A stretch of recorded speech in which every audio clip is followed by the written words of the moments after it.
Hello, my dear brothers and sisters. What a joy to have you join us. May this news program bring light to your mind and warmth to your heart. So whether you are tuning in from the heart of Utah or joining us from around the world, your favorite news program starts now, where news meets insight and the stories of our faith unfold. Close quote. Hi, everybody. Welcome to the Mormon Newscast. It is Monday, March 31st. That means tomorrow is, you know what, April Fools. But we are not fooling here. This is the best newscast around. We have two of the best commentators. Bill Reel, how are you today? I'm doing so good. And RFM, how are you? Wonderful. Thank you so much for asking. Yes, and I'm back after I missed last week, if you recall, because I had freaking pneumonia. I do not know what is wrong with me. It wasn't Ebola? So it was not Ebola. I do I knew understand it was one that or the you other. I announced couldn't that. remember which. I'm sorry. Yeah, I do understand you announced that. So I'd like to, put aside everyone's fears. I did not have Ebola. Just a simple case of pneumonia, which I still have, but I'm forging ahead. They kind of sound the same. Well, what is that supposed to say? My cheeks are flushed. I have a raspy voice. Are you saying that's how I always look and sound? Yes. Good to know. Thank you for the feedback. Blood coming out of the eyeballs. Exactly. Well, anyway, we're all here and we have quite a program for you tonight. Let's go to our bullet points and I'll tell you what we're going to cover. So we have a lot to cover. All right. Of course, we're going to be covering Jared Halverson, Shaken Not Stirred. And Bill's going to cover that story, and we are all going to weigh in, I think, on that. A Fairview Temple application update. I, of course, will be covering that brief little update. Former bishop charged with SA. That is going to be RFM, and he's dug into that and found some really interesting things in that story. LDS Church embraces AI with some new tools. I'm going to cover that. And then finally, what everybody's talking about, how to wear the new LDS garments. So this is going to be a great show. Let's start off with Bill right away. All right. So let me get the sound on here. So, all right, folks, just to note something that's sort of gone on here recently, and I want to give some context to this. So I need to back up just a moment. The week prior on the Mormon Newscast, we covered this talk by Elder Renland. And if we remember in this talk that was covered, he says to the church, he says to the members of the church, he says, church leaders, quote, haven't done as good a job as I think we can to address existing imbalances within the bounds that God has set. Because he says that women can't have priesthood, but we should have been doing better at creating more equality, is what I take it, the existing imbalances. And he says, quote, so we're going to do better, unquote. And that's important context, because what happened this week is interesting, and we're going to run you through the whole ordeal. So first, we need to know who Jared Halverson is. He is the associate professor at BYU. He has a podcast called the Unshaken podcast, where he, as an apologist, and in academia, has studied a lot of the problematic issues and has spent a lot of time in with folks who have had either faith crises or doubts, questions, folks who have left the church, folks who have came back, folks who have serious questions and are considering leaving. And his effort is really to try to help people to stay or to come back. He's a believing, faithful Latter-day Saint.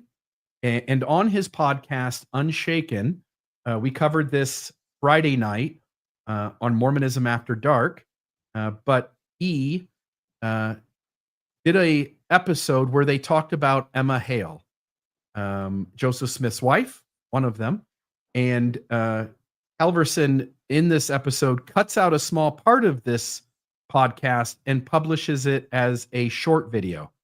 And so we're going to listen to that now, because this sets up the story. This made the sisters in the church, a lot of them, also a lot of women who have left the church, and folks who were sort of on the fence and considering. This got a lot of women riled up in all directions, and I think you'll see why. Many of you know that I study faith loss and secularization and anti-religious rhetoric. You know that I'm trying to keep my finger on the pulse of people losing their faith around the world and doing whatever I can to try to resuscitate that faith. Well, as I've been studying books about this and reading articles and watching graphs and statistics, some of those statistics are pretty unsettling. To watch the rise of the nuns, as they call it, Nones. No, this is not people flocking to the Catholic convent. None as in no religious affiliation. I'm a part of none. And that's been on the rise since about the 1990s. It's peaking in ways that we haven't quite seen before. Well, one of the statistics that has worried me most of late comes from a survey that was done in 2023. And it's suggesting that for the first time that I can think of, more women are leaving religion than men are. That's shocking to me as a historian of religion in America. Because there was actually a great article I read in grad school called Religious History is Women's History. That women have always outnumbered men, not at the pulpit, but in the pew. And so often it's these sister saints organizing benevolent societies. Ours is called the Relief Society, doing incredible things. So much heavy lifting in the kingdom of God is done by God's daughters. I read a book once on the history of secularization in Great Britain in the 20th century. And one of the author's main points was religion seemed to collapse in Great Britain when women stopped coming to church. Men were a mixed bag, sometimes strong, sometimes weak, sometimes coming, sometimes leaving. But women seemed to hold steady, and they held the church up until they stopped doing that. And there wasn't much left to keep it afloat. Sister saints, be aware of just how important you are in the kingdom of God. Each of you daughters of God, each of you elect ladies. And then prepare yourself for this caution in section 25, verse 10. Yes, it applies to men just as much, but I want you sisters to hear it with feminine ears.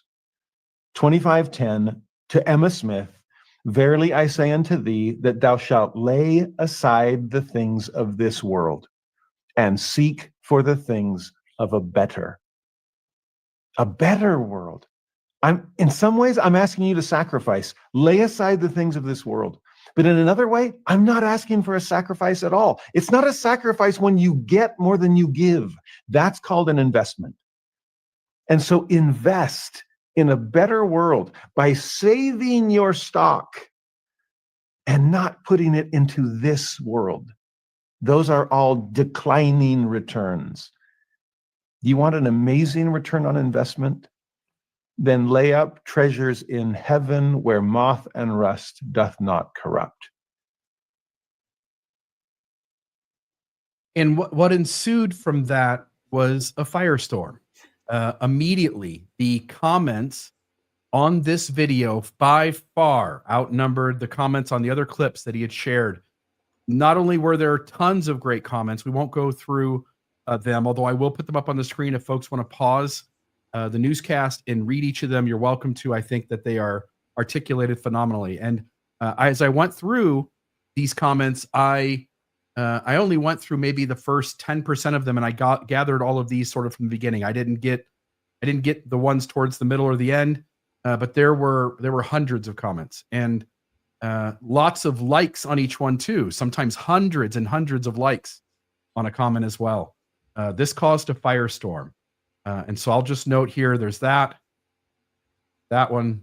Here's a few more, and RFM and I. As well as Rebecca and everybody else in the content creation, but RFM and I, for our show, Mormonism After Dark, decided to cover this video.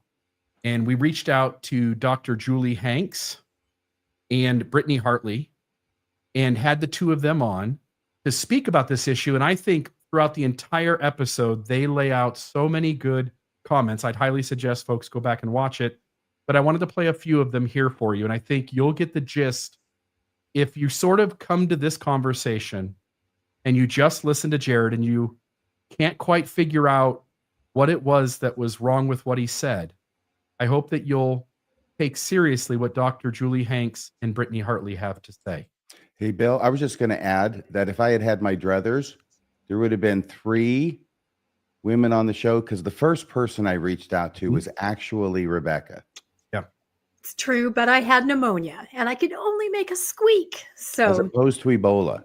But Yeah, she as couldn't make opposed it to no matter what Ebola. it was she had. that's right. No, Julie and Britt were absolutely incredible. And I watched every minute of it and kind of squeaked, yes, you go, girl.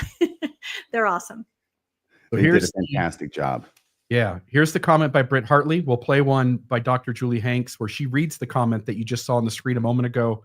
And then I've got one last one from Britt Hartley before we move on from what was said here. So here's Britt. It's fascinating to me, and I made a TikTok about this. The most like delicious part of this for me is that he used as his example to call women back to self-sacrifice, which is really what he's doing. Hey, like we need your self-sacrifice here, or we can't have church. The person that he uses to call us back to that is Emma. And to me, the delicious thing about this is that when Emma sees Brigham Young take over, Brigham Young being the asshole that he is, she wants nothing to do with this. She doesn't go with the Saints West. She marries a never Mormon after this on Joseph's birthday of all things. And so the person that he is using to call us back to self-sacrifice is a woman who said enough and didn't go with the Saints West and married someone who was never Mormon. That's your example. And so like, just, that was so ironic to me. And that was so, I don't know, like just like the blindness of it was so shocking to me. And again, women are saying, and he never mentioned it, he just said, women just stop doing that as if it's like some mystery. And it's like the only thing that you're offering us is self-sacrifice. And so women are going to other places where their spiritual gifts can be explored, where their spiritual cups can be filled. And this is like some great mystery to him. And so he's going to use Emma, who left in order to try to call us back to the self-sacrifice that they need in order for churches to run, because churches cannot function without the invisible labor of women. Do you guys want to say anything about Halverson's original video and Britt's comment, which will give me a second to queue up Dr. Julie Hanks? Yeah, I'd like to mention once I could talk again, I made a short about it because I thought it was so interesting. He talks about studying books, graphs, chapters, charts. You know, he didn't study them very well because here on the Mormon Newscast, we podcasted over and over about this trend of women stepping away because of social issues and patriarchy and just, you know, general treatment. And, you know, they're not stepping away, leaving religion altogether. As Britt said, they're finding other ways to exercise their spirituality where they're in control and, you know, they're appreciated. So the short I made mentioned, you know, Jared, if you're going to read all these graphs and charts and books, what if you actually talked to a real woman, a person who is either in the church or someone who feels disenfranchised, someone who stepped away from the church? What if instead of all your charts and graphs and books, you talk to a real person? I don't know if he saw my short, but I understand that he is now going to maybe actually talk to some real women and find out what some of the actual issues may be. So I think that's interesting. I agree, 100%. You have that queued up there, Bill? I feel like I've been talking about this all weekend, though I know not all of it publicly. I've been talking about it so much behind the scenes because this is a big deal. And were you going to play when Michelle calls in? No, I don't have the phone call. Okay, then I just want to make sure I wasn't anticipating something you already have lined up. It was I think it was the first caller, and I believe the name was Michelle. But she had made this incredible point that she would at least begrudgingly give Jared Halverson credit for the fact that he's not lying. And he's not doing the gaslighting that we hear so often in the church regarding these and other issues. He's actually saying the quiet part out loud. And it was astonishing. And that's what got everybody so riled up. You know, it's like we all kind of know what the game is, but to have somebody come out and actually say it, then we get upset. But he got a lot of people upset. And what she said was, look, at least give him credit for telling the truth.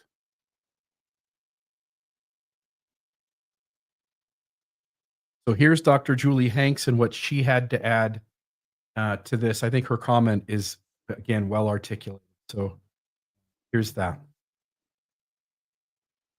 Maybe churches need to reflect on what they are doing or not doing to push women out of the church. Women aren't the problem. Women are tired of associating with organizations that don't listen to their voices, that don't give them authority and don't offer privileges that they offer men. Church is the only place in my life where I am told I can't do certain things because I'm a woman. I am prevented from holding certain leadership positions because I'm a woman. I am prevented from blessing others' lives through performing ordinances because I'm a woman. I don't see my gender reflected in the leadership of the church or in general conference talks. Women are leaving religion because it's so steeped in patriarchy. Women aren't leaving churches for worldly things. Women are leaving because we are no longer tolerating sexism and systems that limit opportunities to serve. Churches are the only place left in my world where women are denied opportunities because of gender. That's why women are leaving. It's not a mysterious phenomenon.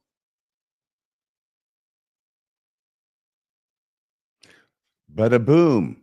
Incredibly well put. And that's why I believe as of that time, her comment was at the very top of all the other comments because it had so many likes. Yeah, by the way, this reminds me of a moment. If you guys remember Gordon B. Hinckley, president of the church at the time, back in, I'm going to say the mid 90s or so. And he's doing an interview and he's asked about women. Why don't women hold the priesthood? And Hinckley's answer is they're not asking for it. Something along that line. Right. I'm telling you, it seems like what Elder Renlund's pointing at, the uproar that happened with Jared Halverson, it seems like we are in a moment where even the believing women of the church are saying, figure this out, or we'll just exit the door and get out of here. Bill, can I tell you something? I'm not advocating for anything, okay? I'm just making an observation, which is political in nature and I think true. So let me say it and you can do with it what you will. Jared Halverson has signaled the weak spot that the church has, which is that they need the women there. They need someone to rule over, right? You can't just have a kingdom with kings. You have to have some peasants in there to make it fun. So come back, peasants, come back. No, this is the time. This is the time when I think if women want the priesthood, it is theirs for the taking. And that's all I'm going to say. Yeah. Although, doesn't that remind you of just about, I think it was a year, 6 months ago, Women on the Stand? There was a scheduled walkout, a Sunday where women would not attend to draw attention to the heavy lifting that they do behind the scenes. And it never really happened or got off the ground. Women did not stay home. They went to church. They fulfilled their callings. So something bigger needs to happen. And maybe this is sort of a wake-up call, I think. It couldn't be more obvious to me. It's like the writing is on the wall, courtesy of Jared Halverson. Yeah. What would happen if 50% of the population that is undervalued, if they collectively decided that, fine, we're going to step away? And I think you both are hitting on it. A drastic thing. The church would receive revelation fast and furious because there is no church without those women. Although not on paper, because if you also remember within the last year, there were guidelines or parameters on how to run a ward, what it takes, what offices, what callings it takes to run a ward. There were no women mentioned. Of course, they had bishop, counselors, secretary, all of that. And that was to kind of streamline shrinking wards. There were no women mentioned, as if the ward could function. And maybe on paper it could. Maybe ecclesiastically it could. But it can't in reality. I think that's why we call you auxiliaries. That's it.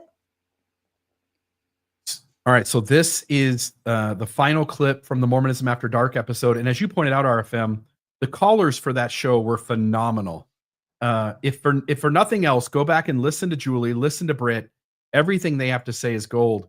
But stay till the end because there are, I think, 3 callers who call in, and each of them has something I think really important to say. As you pointed out, I think Michelle was the first one, and her call was just above and beyond, sort of hitting the nail on the head. What was amazing is that either we got really, really lucky and we had 5 people who called or were on who were all incredibly eloquent people. And I know some of them are. But I think that there was a spirit that caught fire in that episode that was lit by Julie and Britt.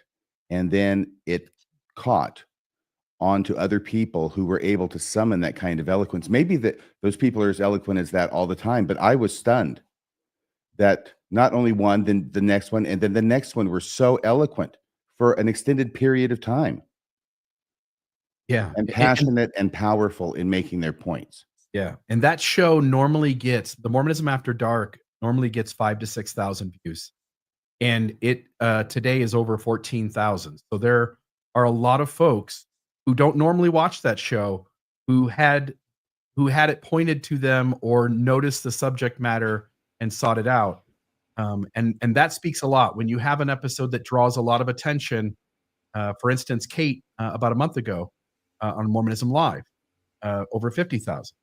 And I think when people are speaking to certain things and they really hit the nail on the head and speak the truth to it, those episodes tend to catch sort of fire. And I think Britt's last comment here is no different. This might have been my favorite comment of hers for the night. It almost feels to me the same, it feels in my body the same way it did when I was called a lazy learner for leaving the church, when I'm the least laziest learner that I know. So to be called worldly or less than, or that I'm not sacrificing enough just because I found another place where my spirituality is thriving, where my cup is filled, where my voice is valued, where my gifts are valued, to just have someone look at that and call that worldly and not good enough. There's just something like just deeply painful about that. And it feels just like when I was kind of called a lazy learner, when I was doing so much, when I felt like I was pouring myself into learning. It just feels like such a mischaracterization that it's hard not to like have an emotional response to that as a woman. Like, we did give everything. We wanted to stay. It was our whole life. We poured our lives into it.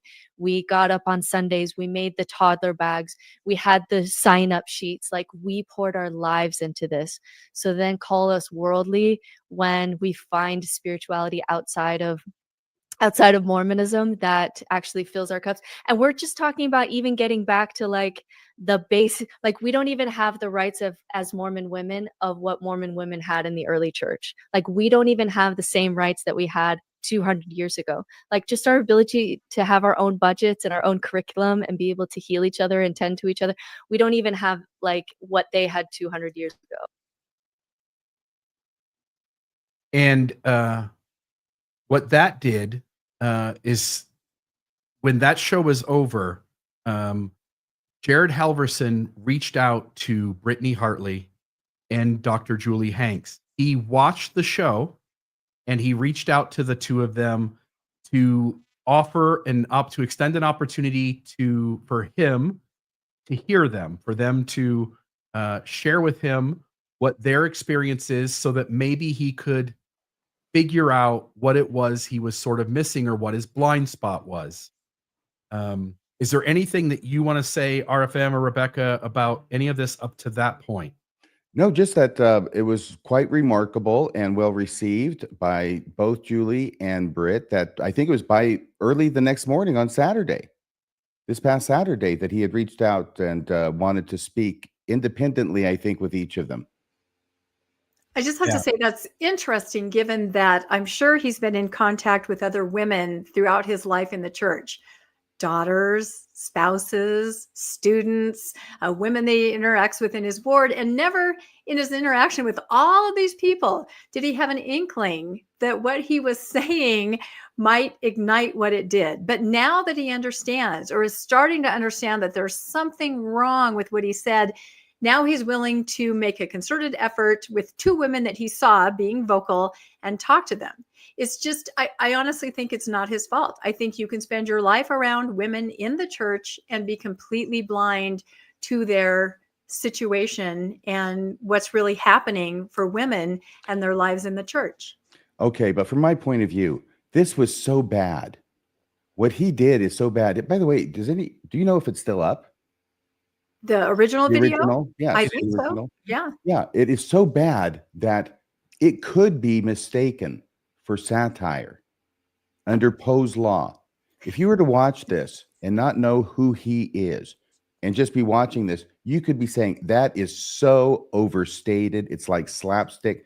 This is extreme sarcasm and satire. He is making fun of the position that he's pretending to advocate by overplaying it and saying all these ridiculous things and then saying, hey, we know that you've all been in the pews and not up here in the leadership, but hey, somebody's got to do the work. And I guess that's you. And we need you back. I mean, it's the stuff of Saturday Night Live. So I'm just saying that it was really bad.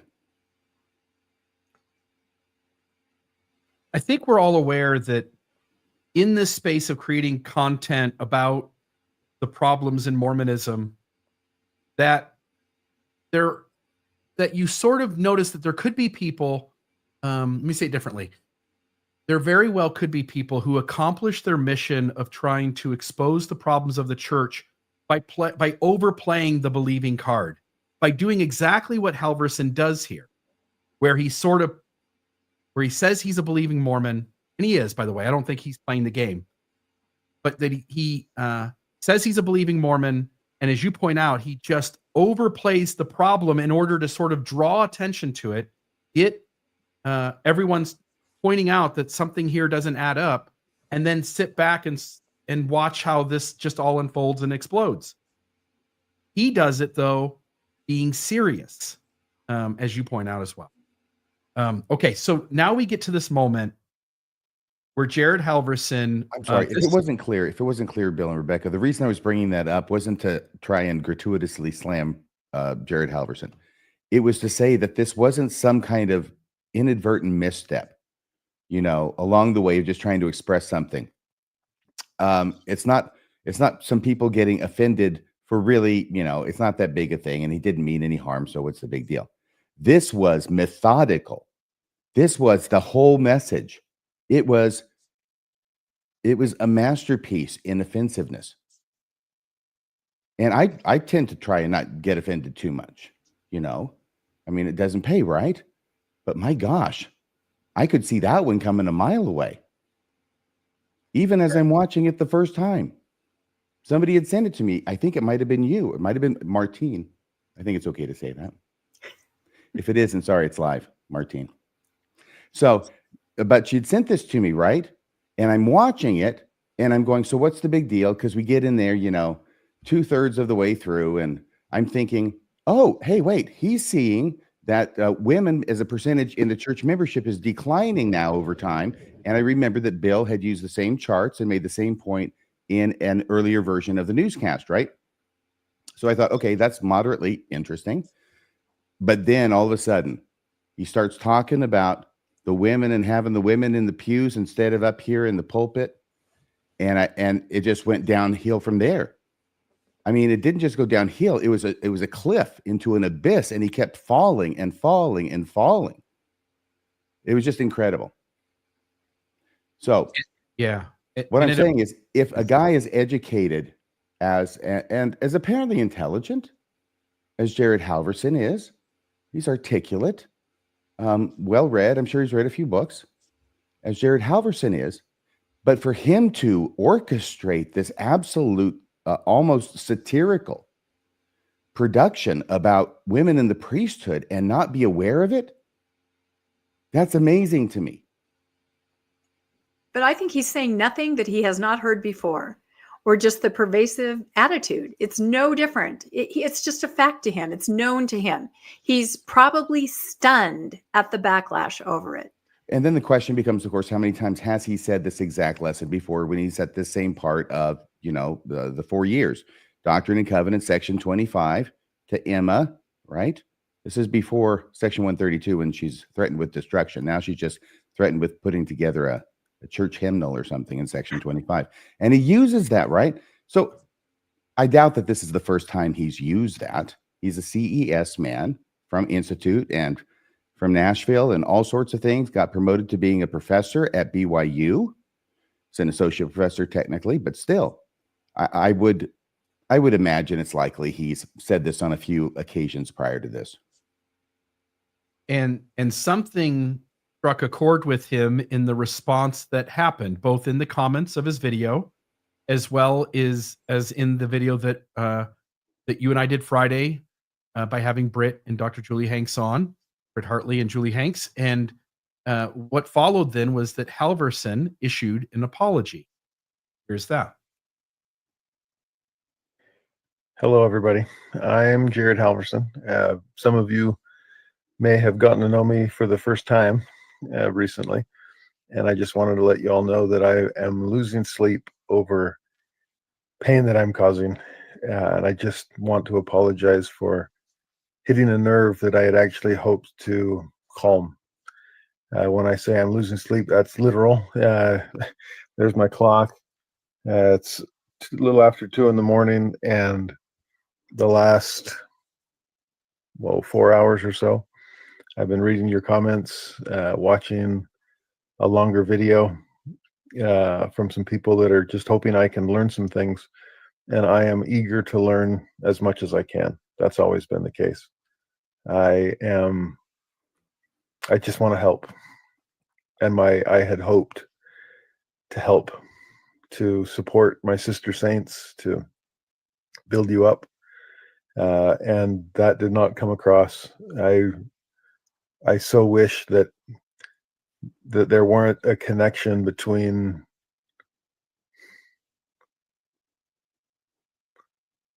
I don't even know how to say it.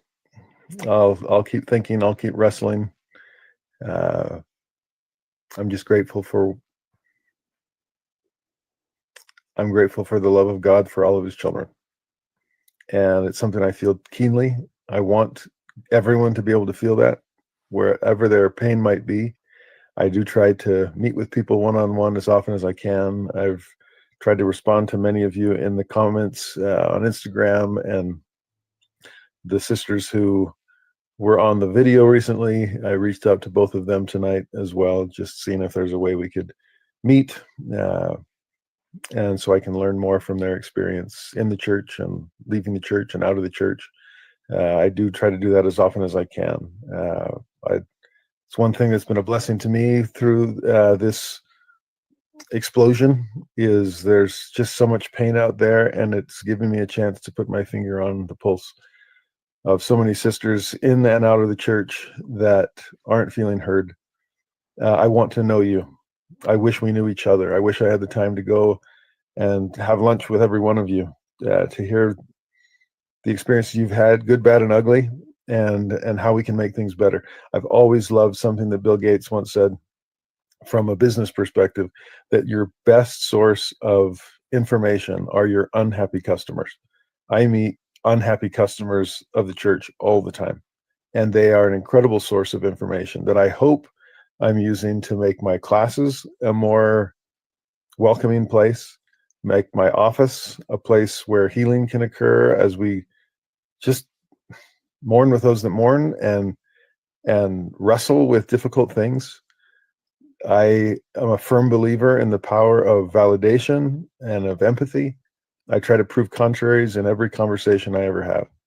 And so this morning, when I woke up, still reeling from the firestorm, I prayed, as I often do, for thick skin and a soft heart, which is a hard combination.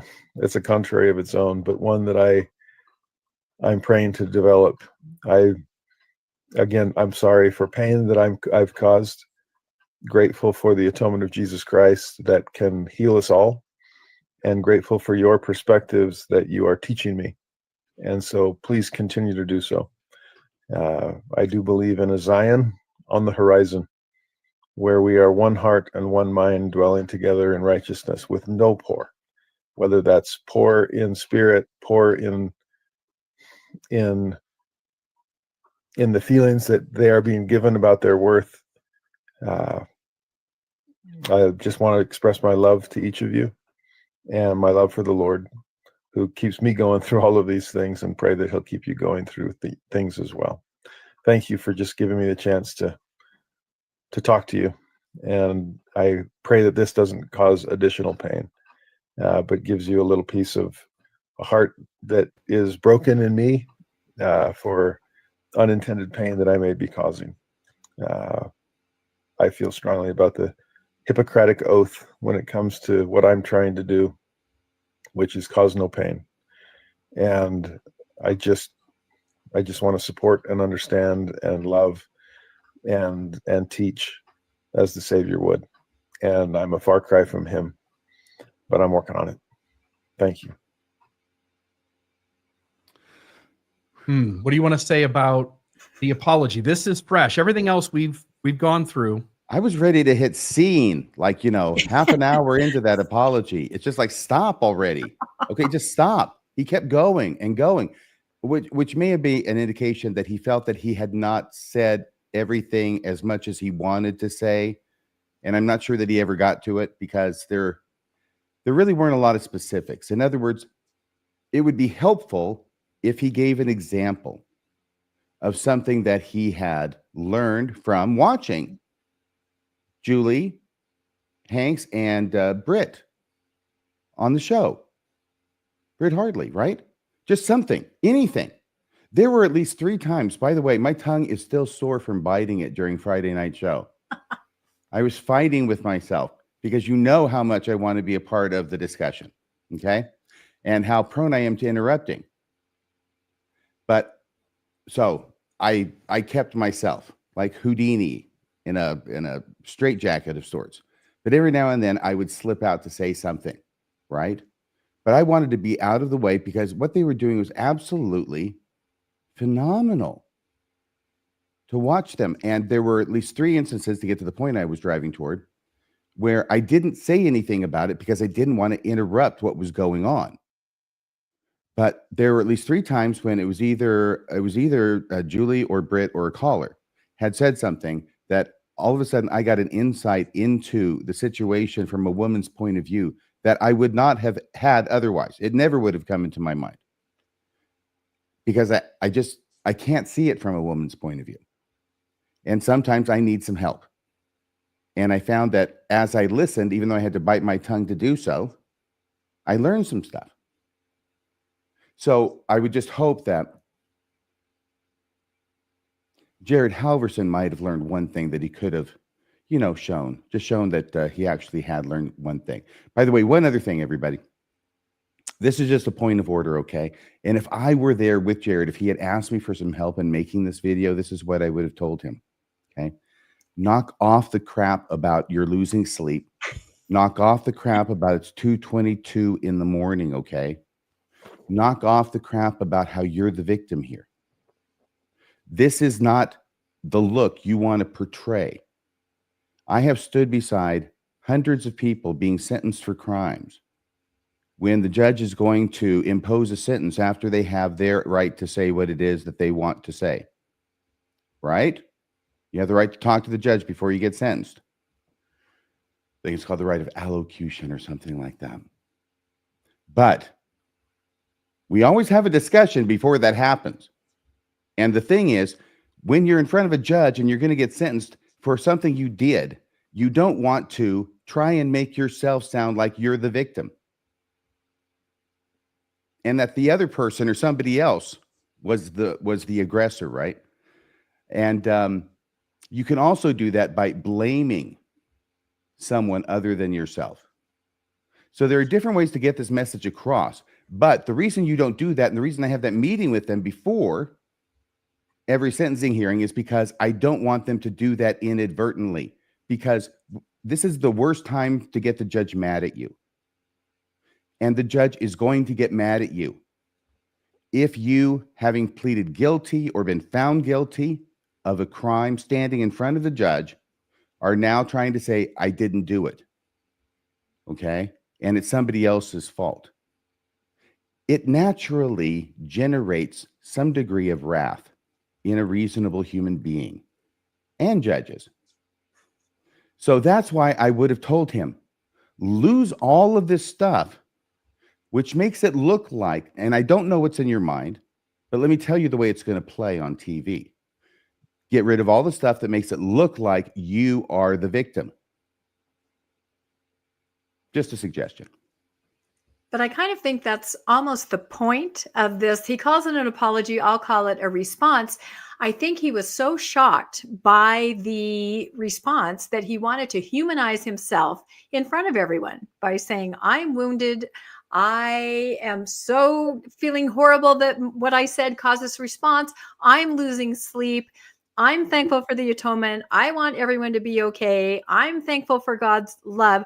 There was an awful lot of I'm that we heard, and I understand what he was trying to say, but the very glaring thing he never said is, we're going to fix this. We're going to fix this. I've learned something, and we're going to do something about this. And I think the reason he didn't say that is because he can't say that. I don't think anyone can say this at this point. I made another short today. One of his famous quotes from his original was, women outnumber men in the church, not at the pulpit, right? But at the pew. That's one of the things that really struck a chord. And I thought, what's coming up this weekend? Well, it's General Conference. And if you want to see what that means, women in the pews, not at the pulpit, I just invite you to take note. Again, year after year, where the women are. They're not at the pulpit. They're not able to speak. They're in the pews.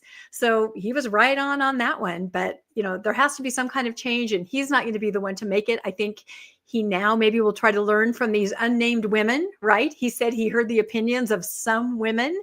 Maybe he'll try to learn something, change a perspective, but it's baked in, I feel. And there needs to be another kind of change. There are people who have contacted me and said, no, it's no big deal. By the way, he's not going to come on our show. I'll get to that story here in a bit, though, Bill, when you ask me to. But the thing about this is that people have commented to me personally, if he's going to meet with Julie, he's going to meet with Britt, so what? This is just a performance. This is just, the song and dance to move it on down the road until nobody cares about it. And then you go back to business as usual. And I said, yeah, I know what you're saying. And 9 times out of 10 in a situation like this, I would agree with you. I think that you're right. But what if this is the 1 out of 10? And what if we're not expecting a complete 180-degree shift in his views on this subject, but maybe just 3 degrees shift? And is that worth taking the time to talk with a person who is reaching out after being called out somewhat, justifiably so, but certainly, we didn't really spare him too much on Friday night. So it takes a certain strength of character to do that. And I think that should be noted. I do wish that he would come on this show. I did reach out to him. There was a listener to the show who messaged me and said, if you want the number for Jared Halverson, I can get it for you. And I said, well, I tell you what, only if you feel comfortable, for crying out loud. And then he says, well, I Googled it, so it's pretty easy to find. So here it is. So I used it and I texted Jared Halverson yesterday afternoon, and he texted me back. I invited him to come on the show. And ultimately, he declined. He was very polite, very nice. Ended up declining, but we went back and forth several times. We've talked about, some different things. And I also told him after his initial declining it that, what was it? That my vision for the show is to have him back on and have Julie and Britt back on. And then Bill and I sit back and watch them talk it out as a general idea. And he thought that was intriguing because honestly, this is great publicity. This is giving him a platform to do something that would help. Okay. It would help him in the situation that he's in to come and meet with these people, not privately, where nobody can see it. There's a PR aspect to this too, but publicly, and then talk with them about it. That would go so much further to rehabilitating his character, I think, than doing it privately, though privately is better than not at all. So that's what I'm saying. Now, I don't know if this is his own decision or Ultimately, it's his own decision, obviously. But he is a professor, an associate professor of ancient scripture at BYU. So he works for the church. So I don't know. That may that could play into it as well. In other words, he could not come on this show without getting the church's permission. And I'm sure that he would be asking the church first, or whatever representative of the church in the BYU structure hierarchy that person is, right? So he wouldn't come on without the church's okay, because his job could be in jeopardy. And he would be foolish not to ask in the first place, right? So I don't know if it's him or if it's because of just BYU says no dice, you can't go anywhere near a platform like Mormonism Live. But it just doesn't look like it's going to happen. But he did invite me out to lunch, maybe during Sunstone at the end of July. And he says it'll be his treat. He mentioned you too, Bill, that you could come. He didn't mention you, Rebecca, but I think I could get you in. You can squeeze me in. He's probably never heard of me.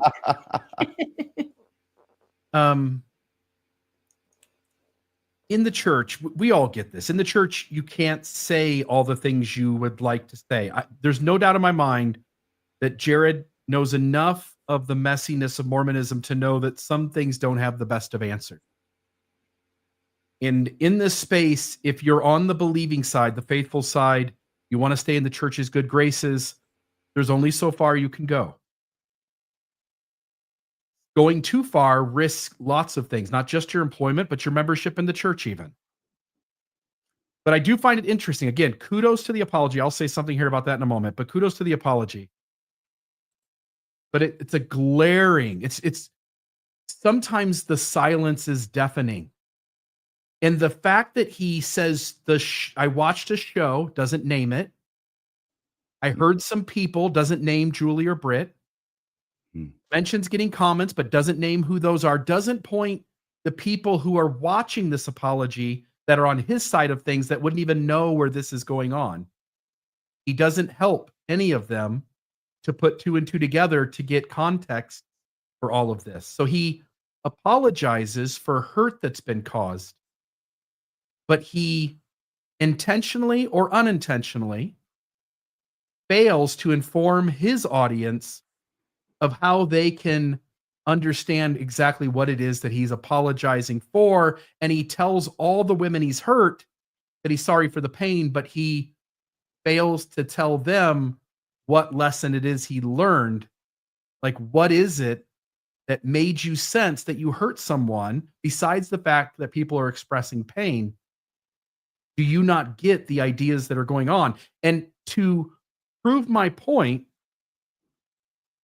let me take this off, put this up.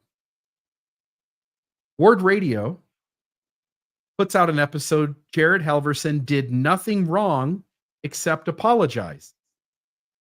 And what I'm suggesting is that Brother Halverson, folks on the believing side will continue to sort of take this stance until you set the record by explaining what it is that struck you as being contrary to what you said in your original video. Your guys' thoughts on this Ward Radio episode, Jared Halverson did nothing wrong except apologize. I think this is very interesting. I started to watch a little of it, but I did go through a lot of the comments, as I know RFM did too. And a lot of the comments say things like, don't cave, Jared. You're bowing to social pressure, Jared. You said nothing wrong, Jared, which is, one of those perspectives. Yeah, I would say that just giving passing notice to, once again, the alt-right language that they insert in some of their titles, where they have did nothing wrong, harking back to Elder Holland, did nothing wrong, harking back to Hitler, of course, did nothing wrong, be the origin of that. This is significant. Now, what they do is this, okay? Whereas you and I'd say all three of us, probably most people watching, when we looked at the original video that came out from Jared Halverson and the second one, the apology video, we didn't like the first video, and the second one, well, okay, that was better than the first one. We might disagree on how much better it was, but I think everybody would say, well, it was better than the first one to some degree. These guys, okay, these guys have the opposite point of view. They think the first video was gung-ho, A1, top of the list. But the apology video, that was horrible. That was stink. Oh my gosh.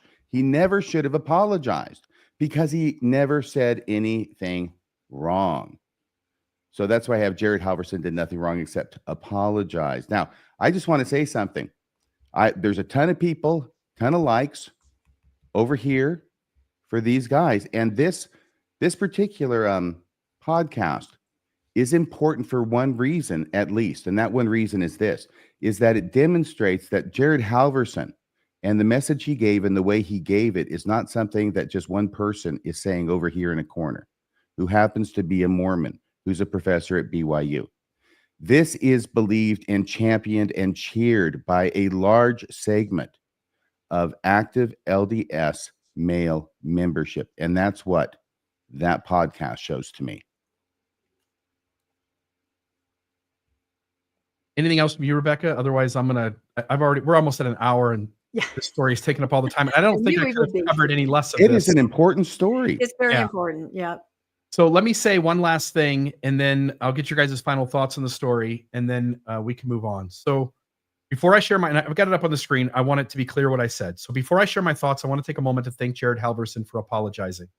It's no small thing to publicly acknowledge that you caused harm, especially in a faith context that so often avoids direct accountability. He went further than institutional Mormonism typically does, and that deserves recognition. He spoke up, he admitted there was pain, and that's a meaningful first step. Now, here's why that step, while appreciated, still leaves important work undone. When Jared Halverson published his short video encouraging women to stay in the church, he may have intended it as a faith-promoting message, but instead he ended up exposing a glaring blind spot, one that many women immediately recognized as spiritual harm cloaked in benevolent patriarchy. To his credit, Jared issued an apology. The great first step. He seemed acutely aware that he had hurt people and not just a few. The response from women was overwhelming. But while he acknowledged the existence of pain, such didn't demonstrate that he truly understands what he did to cause that pain.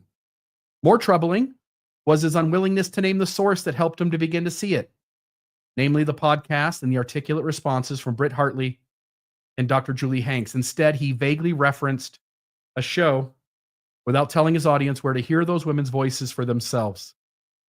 This omission may seem minor, but in a faith that whitewashes and embellishes its history, withholds the full story, issues carefully worded responses, and refrains from accountability, Jared's apology can easily be seen as him wanting to protect his followers from the very perspectives he claims to be learning from.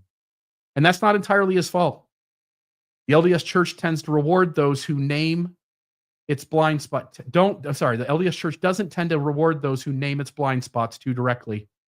It's a culture that encourages soft landings and ambiguous language over sharp clarity and public reckoning. So it's understandable, though still regrettable, that Jared might hesitate to fully amplify the voices of the very women whose insights helped him begin to see. And that's a problem, especially when Jared's original video was meant to influence women to shape their spiritual decisions, to call them back.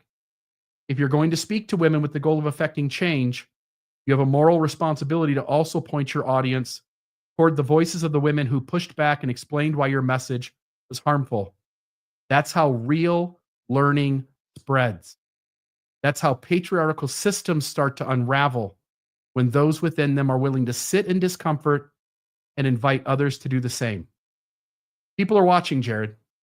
And when someone with your platform gets it wrong and then stops short of truly engaging with the correction, it reinforces the very dynamics that drive women away in the first place.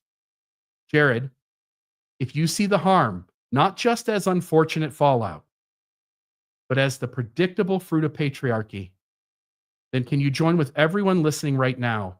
When will the faithful stop hedging and say out loud this institution does real, tangible harm? When will the defender stop worrying about how the institution will react and focus on the victims its abuse worried more? I'm sorry, it's abuse. I must have missed a word there, but worried more about membership than choosing the right and letting the consequence follow. When will those inside the church who grasp the harm develop the courage to amplify the voices of those that the patriarchy is silencing? Name the problem, challenge the system, and stand unapologetically with the women who are calling it out. Anything less isn't courage. It's choreography, a carefully curated performance that keeps you in good standing while sidestepping the messy work of real accountability.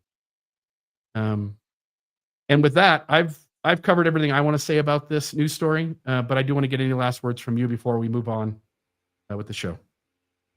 Okay, well, I wanted just to put this up here on the screen, if I can, add this to the stage. Doesn't seem to be working. Try it again. Hey, thank you so much.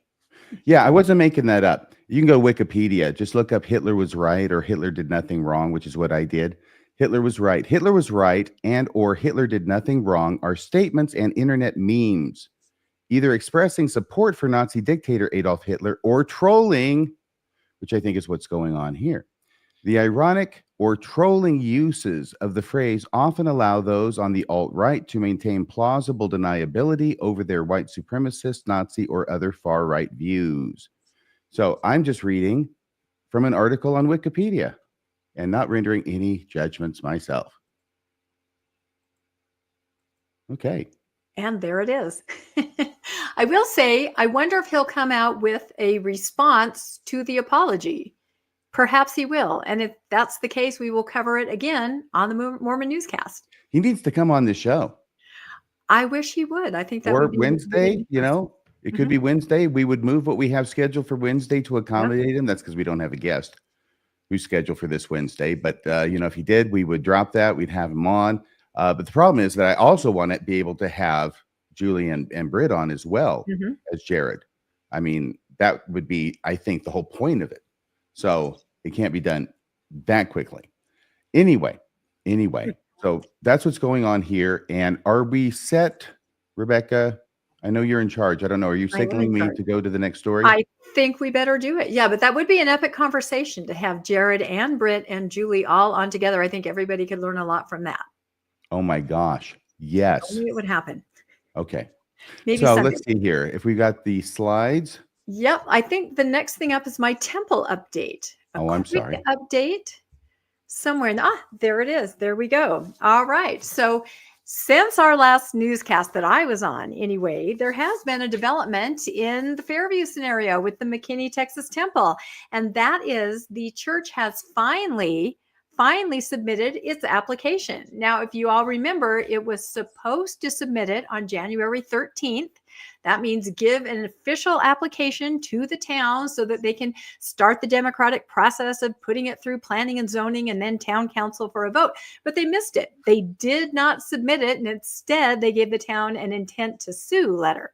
And then there was a little back and forth. The mayor actually went on a couple different podcasts, Mormonish, and the mayor also went on Mormon book reviews to be in front of a more faithful audience. I don't know if that had any kind of impact, but the mayor said over and over, I never said that we weren't going to vote for it. We said we were going to vote for it, you know, so he said that several times on all these podcasts, looking straight at the camera. Also a lot of coverage in the Dallas Morning News. There was that other stuff he said in addition to that. Yes, it was the other stuff that perhaps might have been misunderstood. Regardless of what happened, Like suddenly, those lying, cheating sons of bitches? I don't know if those were exactly the words. It's possibly implied. It's what he was Anyway, thinking. The bottom, well, wouldn't you be? Come on. The bottom line is that the church finally submitted its application with an actual rendering of what the smaller size temple would be. And you can see that here on the screen. It actually looks a lot like the original McKinney, Texas temple, but it is a smaller size. The original was 44,000 square feet, 173 feet tall, and it had walls as high as 65 feet. This shorter one is 120 feet up to the tip of the spire. It's only 33,000 square feet, and the walls are only like a 42, 35 kind of a type wall. So it says, as far as what the church put out, a rendering of a compromised version of the McKinney, Texas temple. I take issue with that word compromised. They are the applicant. They need to put forward a plan that the town can vote for. So I don't know if compromise is the right word. It's 120 feet tall, nearly 30,000 square feet. The Church of Jesus Christ of Latter-day Saints submitted plans for this compromised version, again, compromised, of the temple to the town of Fairview on Tuesday, March 25th. And this is very funny. In parentheses, it says Church of Jesus Christ of Latter, close parentheses. They've since corrected that, but I just think that's really funny. Nobody can ever get the name right, can they? It's very interesting. Too long. Yeah, it's too long. It really is. So what's interesting and what I didn't pick up right away, of course, I posted, look, here's the new, application. This will now go through the process. They also put out a statement on the church's temple website about the progress of temples. And it says, McKinney, Texas Temple, latest news and media, background information, temple land use process in Fairview, Texas. And this is the church statement regarding the filing of the mediated application on March 25th. Again, I need to state, this is exactly what they talked about in mediation in November. The rules for the mediation, non-binding, were that the town would vote for it behind closed doors unanimously. They did, the town council, and then they would have an open meeting so that citizens could express their feelings about the temple. They did this. The church did not attend. Some lawyers sat there and took notes. The next step was for the church to submit this application. They did not do it in January 13th. They did it on March 25th. So their statement says, in building sacred temples, the Church of Jesus Christ of Latter-day Saints always seeks to cooperate with communities while exercising its fundamental rights of worship. After the town of Fairview rejected the church's first application, the church and the town reached a mediated agreement for a smaller temple. This is true. It happened in November. The town council unanimously endorsed the agreement. This is true. They did that. But the mayor later called for more concessions. This is where I say this is not accurate. What the mayor said is, y'all, you can see what the town people think. They are not on board. It still does not meet our zoning codes. You might want to think about revising it further so that it can go through the democratic process of the planning and zoning. I can't say that it would necessarily make it through that meeting with an affirmative vote, because you can see that the people in the town are saying, no, this is not exactly what we want. It does not what we want, but it does not meet our codes. So again, they're just trying to use these words saying that the town backed out, it did not. Recently, the mayor has again expressed his support and belief that the town council will stand by its word. The church is grateful for this assurance and today has filed a new application consistent with the agreement. We look forward to continuing our association with the community and as good neighbors and friends. They always want to be good neighbors. So this is the statement that they put out, again, kind of misleading, making you think, oh, the town did something wrong. Regardless, here is this application. The other thing that's going on in McKinney just this last weekend and 2 weeks prior are religious freedom workshops, especially targeted at the young people, at the teenagers, because they clearly say, because of the situation with the McKinney Temple, we want to teach everybody what their religious rights are. So I will mention something very interesting that I don't think has been mentioned before. Because the application was submitted on March 25th, that means they cannot go before the planning and zoning in April. There's not enough time. You have to have 30 days prior for all the due diligence to happen. So they'll be going before the planning and zoning on March 8th. And I want to draw everybody's attention to this, that we are going to cover Is that May 8th, Rebecca? Sorry, May 8th. Yes, May 8th. They can't make it in April, so they're going to make it in May. On May 8th, we're going to cover this live on the newscast. It's going to be the Fairview Planning and Zoning Committee meeting. We've done this before. Get your popcorn. And this is where the LDS Church's application for the revised temple plan will be voted on. Now, what's very interesting is that I don't know if people realize this, but there's a turnover in the town council. So by the time this passes, goes through planning and zoning, regardless of what they say, they'll vote to approve it or recommend not to approve it. The next meeting would be in June, and there will be a brand new mayor, and there will be 3 new council members. So make of that what you will. Uh-oh. They might have shot themselves in the foot by not doing this on the timeline they said they were going to. Yeah, I thought The you might big have deal some is with comments the on current that. city council and mayor, not with the future. Exactly. Yeah, so it'll be really interesting to watch, is what I'm trying to say. So the application's been submitted May 8th. It goes to the planning and zoning, and they will either vote to approve, meaning we think this should happen, or say we don't think this should happen, and then it goes on to the town council. So we'll continue to follow. And again, on the newscast, put this on your calendars. It's going to be Thursday, May 8th. We'll have more details coming out. Okay, I think now we're on to RFM story, aren't we? Okay, we got to give a warning up front. This is a bad story. It's a criminal dear. story. It has to do with sex abuse, child sex abuse, and in the context of a religious setting, a church setting. Okay, so that's your notice. I went to a place called lawsuits.org, your trusted legal resource, to get some of the ideas for this story, because they ended up having it very nicely in a Q&A kind of format that was better than a lot of the news stories that I was seeing. By the way, this story is from almost 2 months ago. It's early February. This is February 13th, 2025, that this is being published, but it happened even earlier than that when this fellow was arrested in, I think it was the 4th of February. And there's a reason that we're covering that at this point instead of 2 months ago. And it has to do, unfortunately, with the schedule that we have to keep, the stories that we have to juggle. And frankly, from my point of view, the problem was that at that time, it was like, there are so many stories of this type that it runs the risk of getting the other stories confused with this. And everybody walks away with the idea, yeah, we understand there's a lot of this going on, but we don't really remember what the specifics might be. This, however, is an unusual story, which we're covering now. It has to do with Mark Linhoff Stevens. And the title here at lawsuits.org was former Utah church leader. That's going to be a bishop, by the way. Charged with first-degree felony after teen reports decades-old assault. So that means that she was a teen at the time, not now. It's about 20 years ago, these allegations. So this is the in brief, all right? Mark Linhoff Stevens, age 68. So this would have been back when he was 48 or 49. Faces multiple felony charges for allegedly sexually assaulting a 16-year-old girl while serving as a bishop for the Church of Jesus Christ of Latter-day Saints, there's the full name, in West Jordan, Utah. The Salt Lake County District Attorney's Office filed charges including forcible sodomy and 2 counts of forcible sexual abuse for incidents that allegedly occurred between 2006 and 2007. The case emerged after the victim reported historical abuse that took place during private meetings in Stevens' church office. The Washington, Utah resident now confronts serious criminal allegations that have drawn attention to church safety protocols and victim protection measures. And one does wonder, how many times are attention going to be drawn to the church's safety protocols and victim protection measures, and not a damn thing is done about them?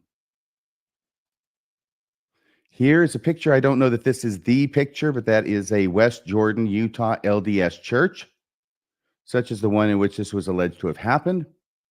Now, this is an unusual case factually, which is why I wanted to go back and revisit it. Even though we didn't cover it 2 months ago, it's in early stages, and not much has really happened since this original arrest. His next hearings, I think, is for July. And we'll follow this to see what happens. But here's why I think this is unusual. I've got to say up front, okay? Because this is factually unusual, I don't want to make anybody think that this kind of, I don't know, sexual abuse is more damaging than a different kind of sexual abuse. I'm just talking about from a factual observation of it. Wouldn't want anybody to get that impression, because that's not what I'm saying. But this is unusual in that, number one, it's not a bishop who is covering for a predator in his ward after calling the helpline. We hear about that with some frequency. 2, it's not a guy who used to be a bishop, but is being charged for stuff he has done since then, right? Or before then, perhaps. 3, he's not a guy charged during the time period he was a bishop, but for child sexual abuse he committed in a non-church setting, like with a relative on a family reunion. It has nothing to do with his being a bishop or in the church. But this is unusual in that it is one of the rarer cases where this allegation involves a bishop being charged when he was a bishop, alleging child sexual abuse conducted in a church setting while he's fulfilling the role of being a bishop. And all that's significant, especially for liability concerns and how the church is definitely liable for his actions that he does when in that setting and with that calling. All right. Now, when I say this was a bishop, I don't mean he's a bishop now, but I think you understand what I mean. Just anybody have any questions or comments about that before I go on? No? Okay. No, I think you made it clear. I have peppered my presentation with portraits of bishops interviewing young women. These are pictures that are taken and put up by the church and accessible on the internet. How did the alleged abuse occur in church settings? Court documents detail a pattern of escalating inappropriate behavior that began with what appeared to be routine church leadership meetings. Stevens allegedly initiated these private meetings, that's the bishop, with the 16-year-old victim. So leadership, is she like a Laurel's president or something? I don't know. With a 16-year-old victim between 2006 and 2007, using his position as bishop to request weekly one-on-one sessions under the guise of discussing her leadership responsibilities within the church.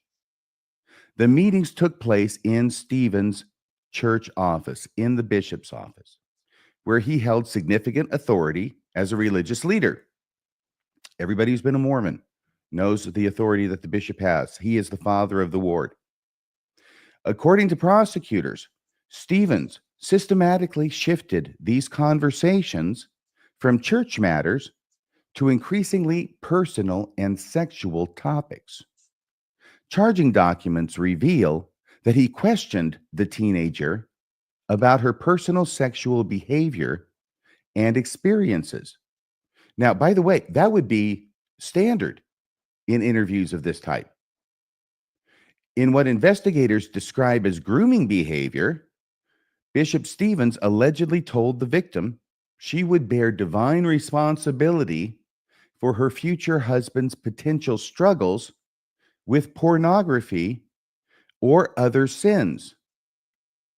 This religious manipulation, prosecutors say, created a context of spiritual obligation and shame. Rebecca, what are you thinking? Well, first of all, that picture that you showed is very triggering because that girl looks like kind of me. I had that hair. Yeah, that literally. Yeah. And I found myself in that kind of a situation more than once, and several of them were not great, as I've talked about before. So just the fact that this continues to happen, just the fact that this was me 40 years ago, over 40 years ago, and it still happens, and young women and young men still find themselves in these scenarios, it's just incredible to me, decade after decade after decade. Was there anything, I saw you biting the inside of your lip and shaking your head on the second to last sentence, and I was wondering if there was something in there that had struck you. Was that the one about you're responsible for your husband? Yep. Yeah, no, that definitely is a tactic that they would use on girls. You have to be prepared to police your future husband. You have to be, have incredible virtue for your future husband, but he may have some trouble, and you're the one that's going to be responsible for that, whatever that means. So, they turn young women into the police, for these poor young men too. So it's a lose-lose situation. And I've seen some people saying in the comments, why would you even want to be a bishop in that scenario? And I have friends who are bishops who, good guys, right? And it can get crazy. Like, people can claim things, people can say things. I have a brother-in-law who, when he was a bishop, refused to have the door shut. I'm sorry, Rebecca, I apologize. What your friend is saying is that who would want to be a bishop in that situation, because the man is unprotected from allegations of what goes on behind his closed door? Yep, that's exactly what I'm trying to say. I have a brother-in-law who, when he was a bishop, refused to shut the door. And this was years and years ago, before these issues even came up. He said, I will not be alone in a room. I just won't. There's too much liability there. It's a lose-lose for everyone in these scenarios.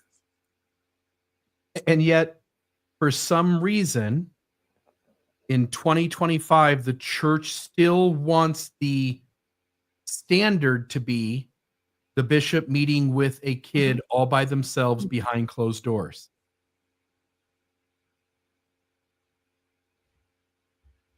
I don't know. I'm not even going to say that. That was too cynical for even me to say. What?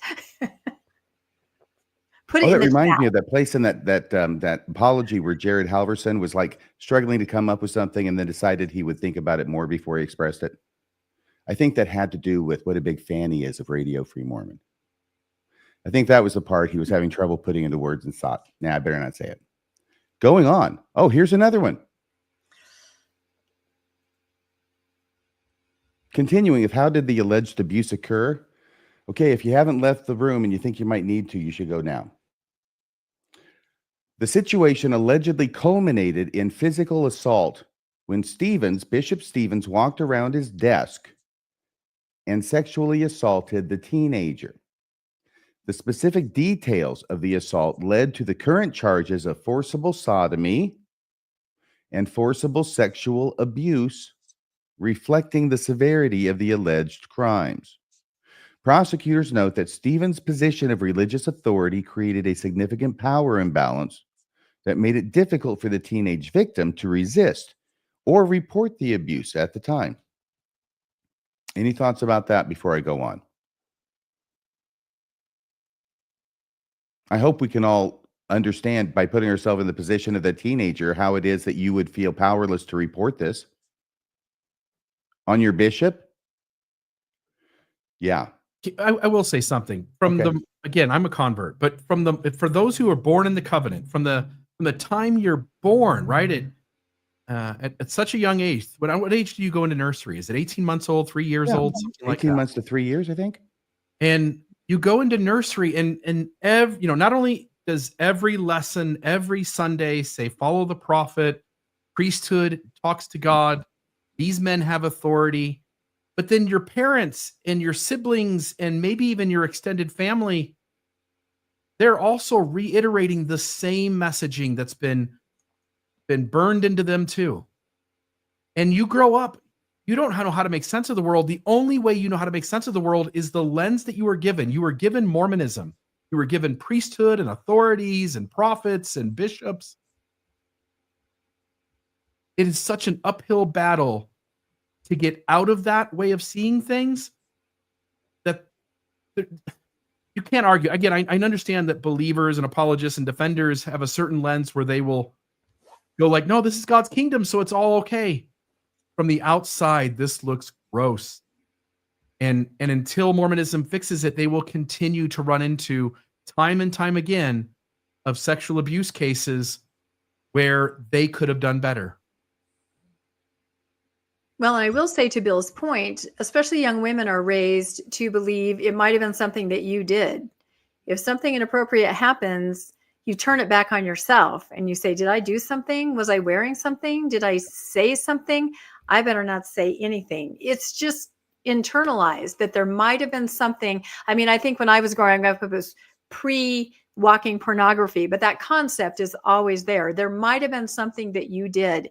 So if you try to report that, you understand inherently that you yourself will be grilled as far as what did you do? What part did you play in this? So that's why you don't report. You don't say anything. I'll say one more thing, which is maybe women who many of them are also mothers of children in the church. Maybe a lot of you are leaving because the church is still a patriarchy and isn't dealing with women in any way that's responsible to them. But I have to bet that at least some of the women are leaving because they're mothers and they don't want to put their kids in the spaces where in a church that seems to constantly have to deal with sexual abuse cases and not really seem to do anything to diminish them.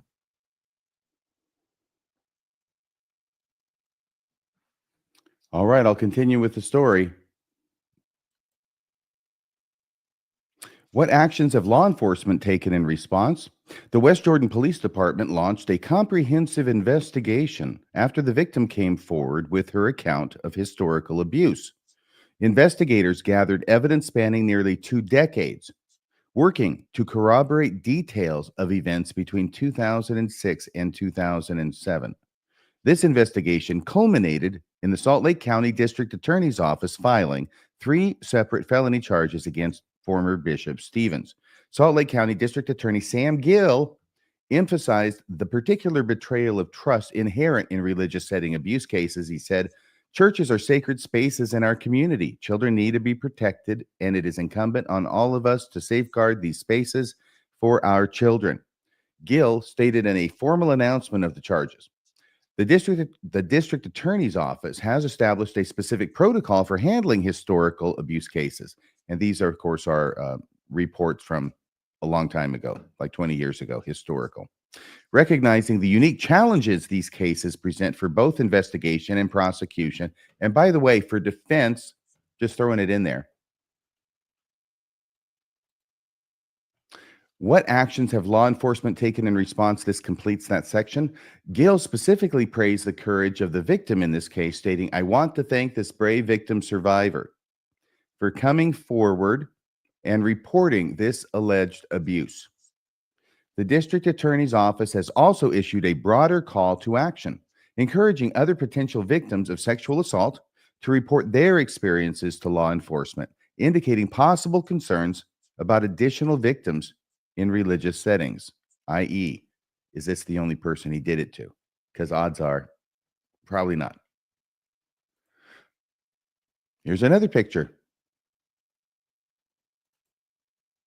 And finally, how has the church responded to these allegations? Now, remember, this is in Lawsuits R Us or lawsuits.org. So they don't know the church like we know the church, but they're reporting the news. The Church of Jesus Christ of Latter-day Saints maintains an official zero-tolerance stance on abuse, stating through their website that abuse cannot be tolerated in any form and that those who abuse will be accountable before God, but certainly not before the church. This case has prompted renewed scrutiny of the church's policies regarding one-on-one meetings between religious leaders and minors, as well as their protocols for handling abuse allegations. You know, eventually they're going to have to crack. And maybe they already are. I'm hearing reports of that over there in England. Another picture. There's a million of them. Just Google it. This happens every Sunday. And on weeknights too. Middle-aged men meeting with teenage girls to talk with them about their sex lives. True story.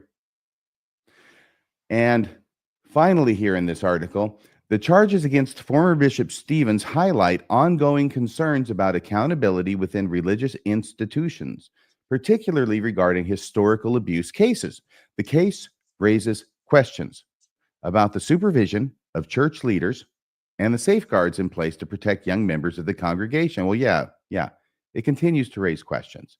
No solutions, just questions, and more abused kids. While the church's official position condemns abuse, this case has sparked discussions about practical prevention measures and reporting mechanisms within religious organizations, which the church will do only when they're dragged kicking and screaming and forced to do it. And then they'll say it was their idea all along. So that is the end of that. But there is this report, which was on Floodlit. And there's where I got the picture from. Mark Linhoff Stevens was a Mormon bishop in Utah in 2006. There are a couple of extra details here as well. Charged in 2025 with sexual assault of a 16-year-old girl that allegedly took place in his office at church. And then it says Mark Stevens was a Mormon bishop in 2006 in the Cobble Creek 3rd Ward in West Jordan, Utah. So if you were in West Jordan, Utah, and you know this fellow, or you were a member of his ward, you might want to talk to some people, talk to some kids. I don't know. I have no idea. But yeah, I think that you might want to investigate if you or anyone you love might have been around this individual during this time period or any time. Cobble Creek Stake. He began his position as bishop in 2004, 2005. And Stevens was a missionary in San Diego, California from 75 to 77 and got married the following year in 78 in the Ogden, Utah LDS Temple. He attended Weber State College when Joseph Bishop was its president. There's a blast from the past. Probably just a coincidence. And then there was this piece from the newscast, which talks a little bit about it as well. And then that's the end of my reporting on this story. ABC4 News at 5 o'clock. I'm Sarah Murphy. Brian McElhatton has the night off. We're glad you're here with us on this Monday evening. A former bishop of the Church of Jesus Christ of Latter-day Saints was in court today, accused of sexually abusing a teenager. ABC4's Jonathan May is following his legal process and talking with an abuse survivor to see how a case like this may affect the community. Jonathan, what have you learned today? Yeah, that's right. 68-year-old Mark Stevens stood before a judge today. He's accused of using his leadership to ask a teenager to meet with him back in 2006. Now, the Salt Lake County District Attorney's Office says Stephen allegedly told the girl she needs to know how to please her future husband or that she would be held accountable by God. One woman abused by a Catholic priest when she was a kid, who's now helping survivors, weighs in on the case. She leads Utah for the survivor networks of those abused by priests. They say they support women and men wounded by priests, ministers, bishops, deacons, nuns, coaches, and teachers. Especially in a situation where it's a person that claims to represent God who is doing the crimes. It's kind of soul murder, because it's like, why does God want this to happen to me? Process is just starting, with today's focus on scheduling. A preliminary hearing has been scheduled for July 16th. Reporting live in Salt Lake City, Jonathan May, ABC4 News. Jonathan, thank you. And there it is. So if there's any thoughts that you have, I mean, this is, when is it going to end?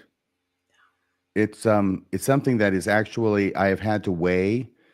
Every time we talk about this kind of thing, I do go back, I do review the live chat afterward, and it is difficult on people to have to hear this kind of thing. And I know it's not compared to going through it, but still, and to continue and continue and continue. And then there are certain cases that we want to follow and update, so we'll revisit. But this one, it's just, this guy, the allegations are that when he was a bishop, he used his bishop interview privilege in order to apparently, allegedly, teach this 16-year-old girl how to pleasure her husband, her future husband, and that she would be condemned eternally if she did not do so. That's like an angel and a flaming sword right there.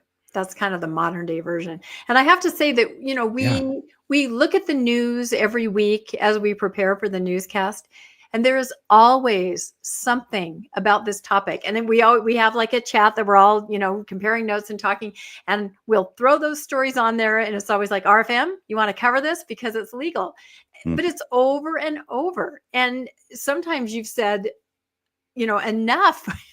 We could cover this nonstop. This could be the topic of the newscast every week. And so we try to balance it, but it's so important to show it, because I'm looking at the chat here and people are saying, when will it end? I actually feel it will end when parents stand up in a very vocal way. I've told the story before of my 15-year-old son, over a decade ago, who had a panic attack. I came across him on Sunday afternoon at home. A bishop had asked him, invasive sexual questions, and he just, was breaking down. And I made that decision right there. And I said, you don't ever have to go back. You don't ever have to have another interview. You don't even have to attend anymore if you don't want to. He was crying as a 15-year-old boy because, he had anxiety, but these interviews with this particularly aggressive bishop were just soul crushing to him. So I, as a parent, said, you're not doing it. You're not doing it anymore. So I really feel, if parents could just see, and if parents could look at Floodlit, right? We need to draw attention to Floodlit. I know that they work so hard. I know they need help. I'm not sure exactly in what ways we can help. I would suggest everybody go over to their website. I'm seeing it being posted in the comments. They are the ones that put the writing on the wall. They show what's there. And if parents could only be made aware, I want to think that the parents might stand up finally and say, enough. I don't know if you think that's possible. The only thing the church churns out. The church churns out a never-ending stream of people who will have faith in other Mormons, and especially in their male leadership, to not abuse them or take advantage of them or lie to them. Yeah. The church that I used to love can do better. And it really wouldn't be that difficult. The three of us could sit in a room for 20 minutes and come up with 4 or 5 easy things to do. The church has $293 billion. It can pay for some background checks. That's not going to be a problem. Its ministry is unpaid, except for the top guys, of course. But its lay ministry is unpaid. It's got money. It takes in hundreds of thousands of dollars in a ward, and then it gives the ward a budget of whatever it is, $12,000 or something. Having 2 people in the room at all times. And again, I get it. Maybe we leave room for the kid to come to the bishop because maybe it's a problem at home. Right. Maybe he can't afford to have somebody. So maybe the kid gets to ask the bishop, can we please sit down? And then it can be one-on-one. Maybe. But every time a leader asks a person to come into an office to have a conversation, there are 2 adults in that room. Easy. Really easy. And for whatever reason, this church doesn't want to do the easy things that would keep people from being traumatized for the rest of their life. Yeah, because we all maintain those stories. We have those stories and we remember them. You don't get to forget things that happen to you like that. Yeah. And somebody said here, a background check does not find all sexual assault perpetrators. Yeah. Sure, but it at least finds 1. It at least finds 3. It at least finds a few dozen. And let me tell you something. I don't care what your freedom of religion tells you, okay? If you're a church and you've got a member that you put in a position of leadership over children who does have a sexual abuse conviction in their background, and you don't do a background check, and they offend on one of those children that you've put them over, okay? Yeah, your freedom of religion is not going to be a defense to getting your ass sued for not doing a background check on that person. That's what I believe. That's my view of it. Yeah, it's important. But why not? In other words, it would be an effort in risk management for the church to do it. That's right. You represent Christ. For Christ's sake, he would do it. There it is. I was actually surprised in the news story, the clip you played, that they said Mormon bishop. Often they will say volunteer in the church, distance themselves from any kind of actual responsibility, but they flat out said Mormon bishop. So anyway, thank you for the story, RFM. Again, we'll continue to cover this kind of stuff. And like I said, we're always, these exist every week. We could cover this nonstop on the newscast. And please go to Floodlit. Please go to their website. Please see how you can help, because I know they're doing this incredible work and they need help in all kinds of different ways. So, all right, I think I have the last 2 very quick stories, which are kind of interesting, a different tone here. The latest General Handbook update is out. They once said, it was a couple years ago, that what the church is, what you need to listen to are the scriptures, the words of the living prophets, and the handbook. And I think that's true. That's really what the gospel is. If you want to know what it is, that's it. So reading the handbook is revelatory. The latest general handbook updates include an AI-powered search assistant. Now, I kind of covered, I think maybe somewhere else, the beta version of this, but here it is. It's out for everybody to try. So as directed by the First Presidency and Quorum of the 12 Apostles, the General Handbook Serving in the Church of Jesus Christ of Latter-day Saints continues to be updated as needed. Little tiny tweaks here and there. Along with the most recent content updates, there's a new search assistant feature that's been added to the General Handbook on the Gospel Library app version 7.2 and on churchofjesuschrist.org to help church leaders. I think that's kind of key, and members find answers to their questions. The search assistant can analyze users' questions and summarize potentially relevant information found in the handbook. Because the assistant is powered by artificial intelligence, in parentheses AI, Users should verify responses using the links provided by the assistant. So basically, instead of having to go through that handbook, which, oh my gosh, how many sections and subsections of subsections does it have? You can simply use this new AI-powered chat help to ask a question. Can I be sealed to my second husband if I've been divorced from my first wife? Second, those kind of questions. The AI is going to go out and it's going to find the answer. It's going to give you a summary of the answer, and then it's supposed to put the relevant section. And the caveat here is just don't listen to the AI, but make sure you go and check the section. Well, who's going to do that? The reason that you're using the AI is because you don't want to go in there and check the section. So I think it's very interesting that leaders will be using this. Now, we've done Well, an it's like episode. in the introduction of every single Cliff Notes brochure, which is reading the Cliff Notes brochure is no substitute for reading the actual book. Yeah, that's exactly I know right. because I read so many of those Cliff Notes without reading the actual book.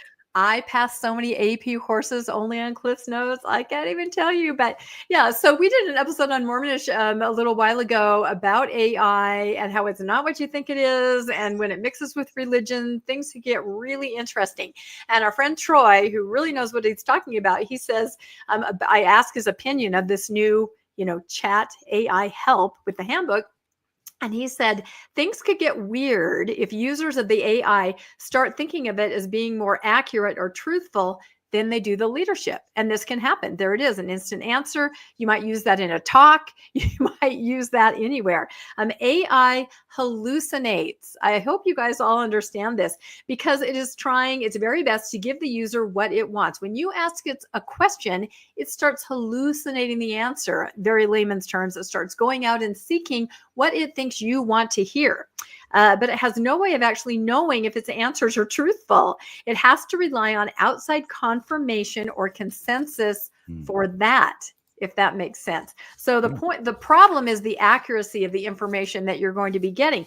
And even over on some faithful social media. I don't really care about the accuracy as long as it's telling me what I want to hear. Well, and that is true. This is what I'm saying. But when it comes to questions of religion or the rules or points of order in the church, this could get very interesting. And even on faithful social media, people have been raising this question because a lot of people use this to write talks, even though we've been warned against this lazy learner, right, by Elder Bednar.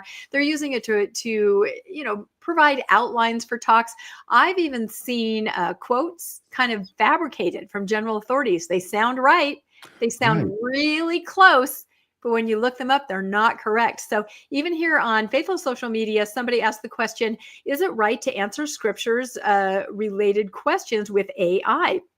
What would you do if you see someone in the church asking ChatGPT or Gemini questions to answer questions asked during discussions, maybe an institute class, elders quorum, other classes entirely? Personally, I think it contradicts the primary purpose of AI, faith in Christ. And for a spiritual growth, it's unacceptable. This is just me speaking my mind. So they asked the question, and other people kind of brought this up. They said, again, LLMs, large language models, hallucinate a ton. One should not rely on them for answers to anything, especially having to do with religion. Exactly. LLMs are language models. They're trained to generate text. They're not necessarily trained to check for text's accuracy or logic. So everybody kind of sees the problem with this. It reminds me of those AI pastors that we've reported on in the newscast where they start kind of going rogue and thinking they're ordained. And I don't know, it's only going to get interesting. Were you going to say something, RFM? Well, AI, I don't know. I just think that this is all a huge mistake. Yeah. And that this is, the prophets, the science fiction authors for the last 180 years, I'll say 80 years, 75 years, try not to be contradicted on this, have been telling us this is going to happen. Yep.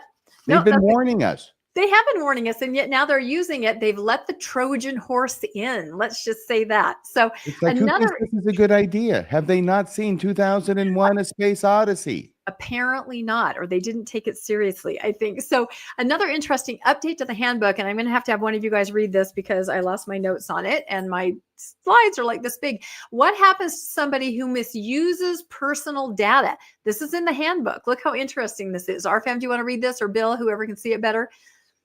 Well, it's hard for me to say if I can see it better than Bill, but I'm happy to read it. Please do. Misuse of personal data includes deliberately entering false information in church records Yeah. or intentionally using or sharing personal data for non-church purposes. Oh, who among us hasn't done that from time to time? If a person if a person with access to church systems has misused personal data, promptly notify the Data Privacy Office at churchofjesuschrist.org. In serious cases, when you have misused personal data publicly, in serious cases, the stake president may counsel with the area presidency. Holy crap. Yeah. About whether a membership council or other action is necessary. Leaders consider the action taken with the personal data, whether the misuse of personal data was a one-time event or a repetition, whether rectifying steps have been taken, and the person's level of remorse. Always pretend you're sorry.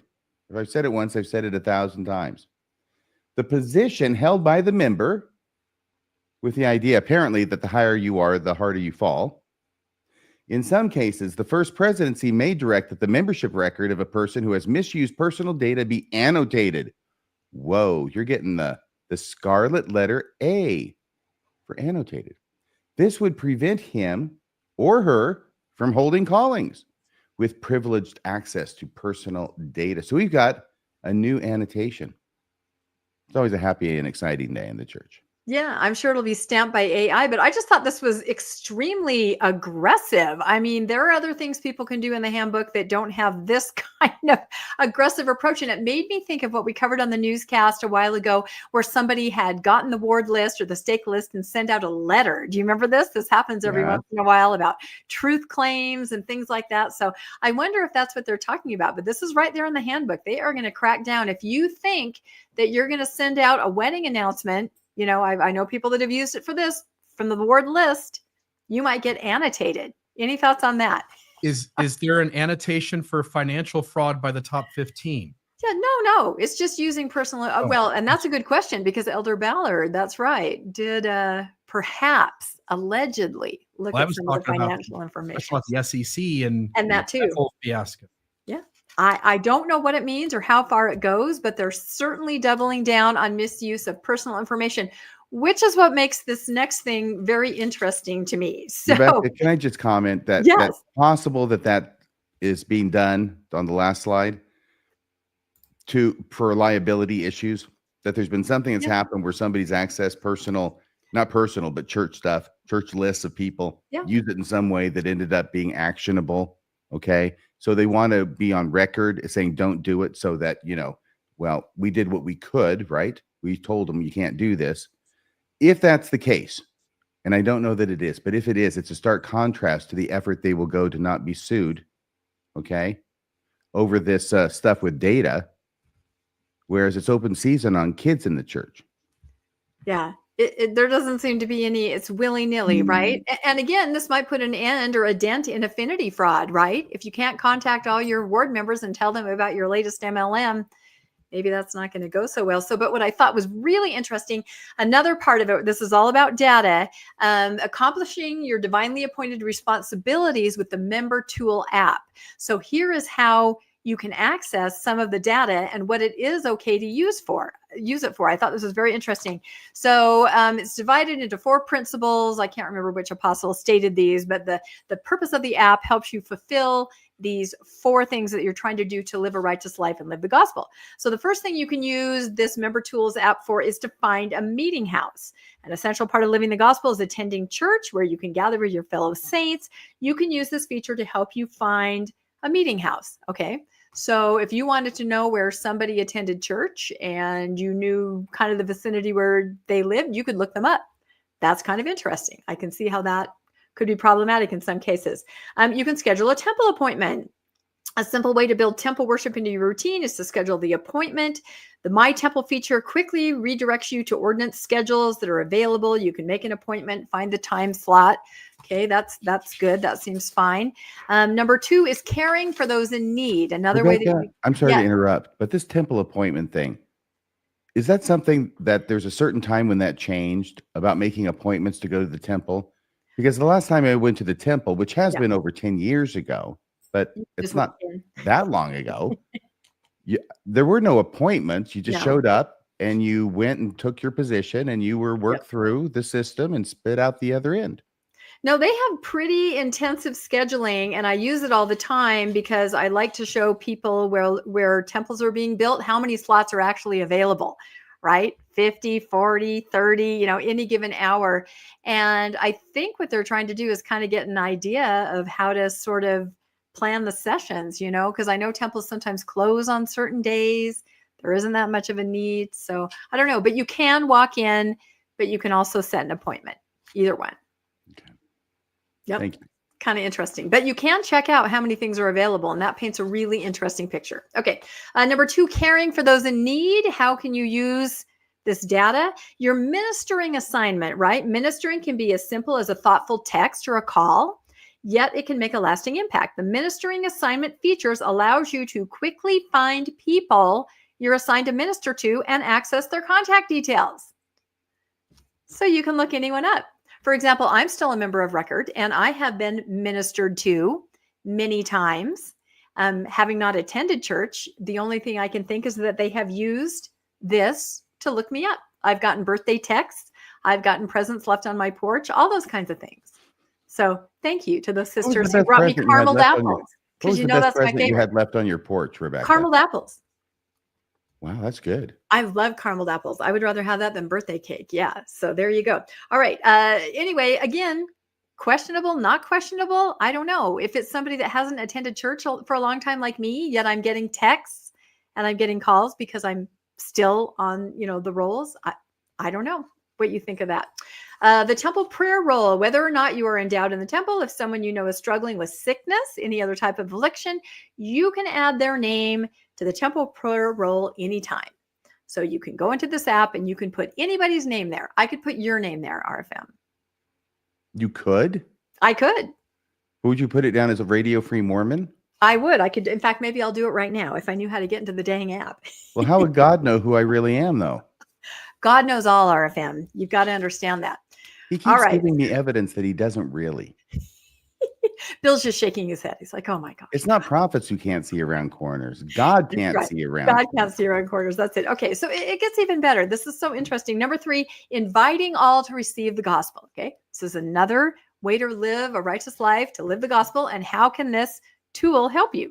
Well, first of all, you can introduce friends to the missionaries. When a friend is interested in meeting the missionaries, you can easily help them connect with elders or sisters in the area using the Introduce Friends to Missionaries feature. So you just jump on the app, you get their information, you plug it in, and within, I would say, probably 2 to 3 minutes, there's a missionary right there standing in front of you because they are just living on this app.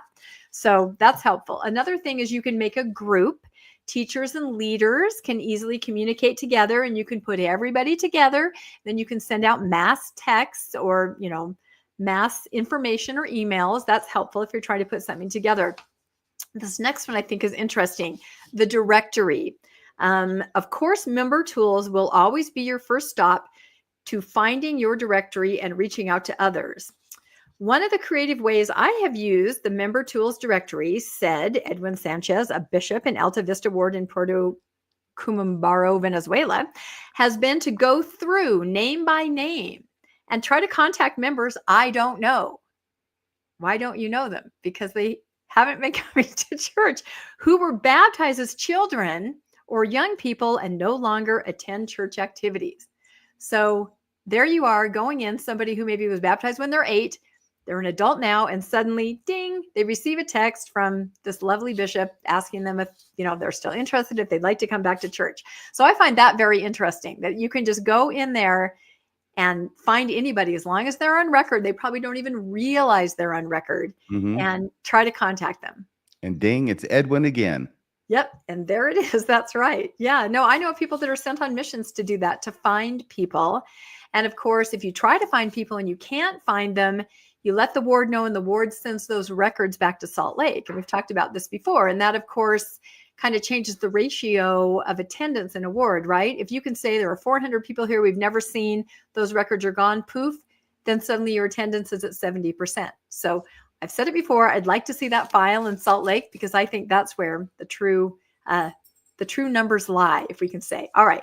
Last one, Uniting Families for Eternity, Ordinance Ready. This is a way that you can go in and figure out from Family Search, who instantly is ready to take through the temple.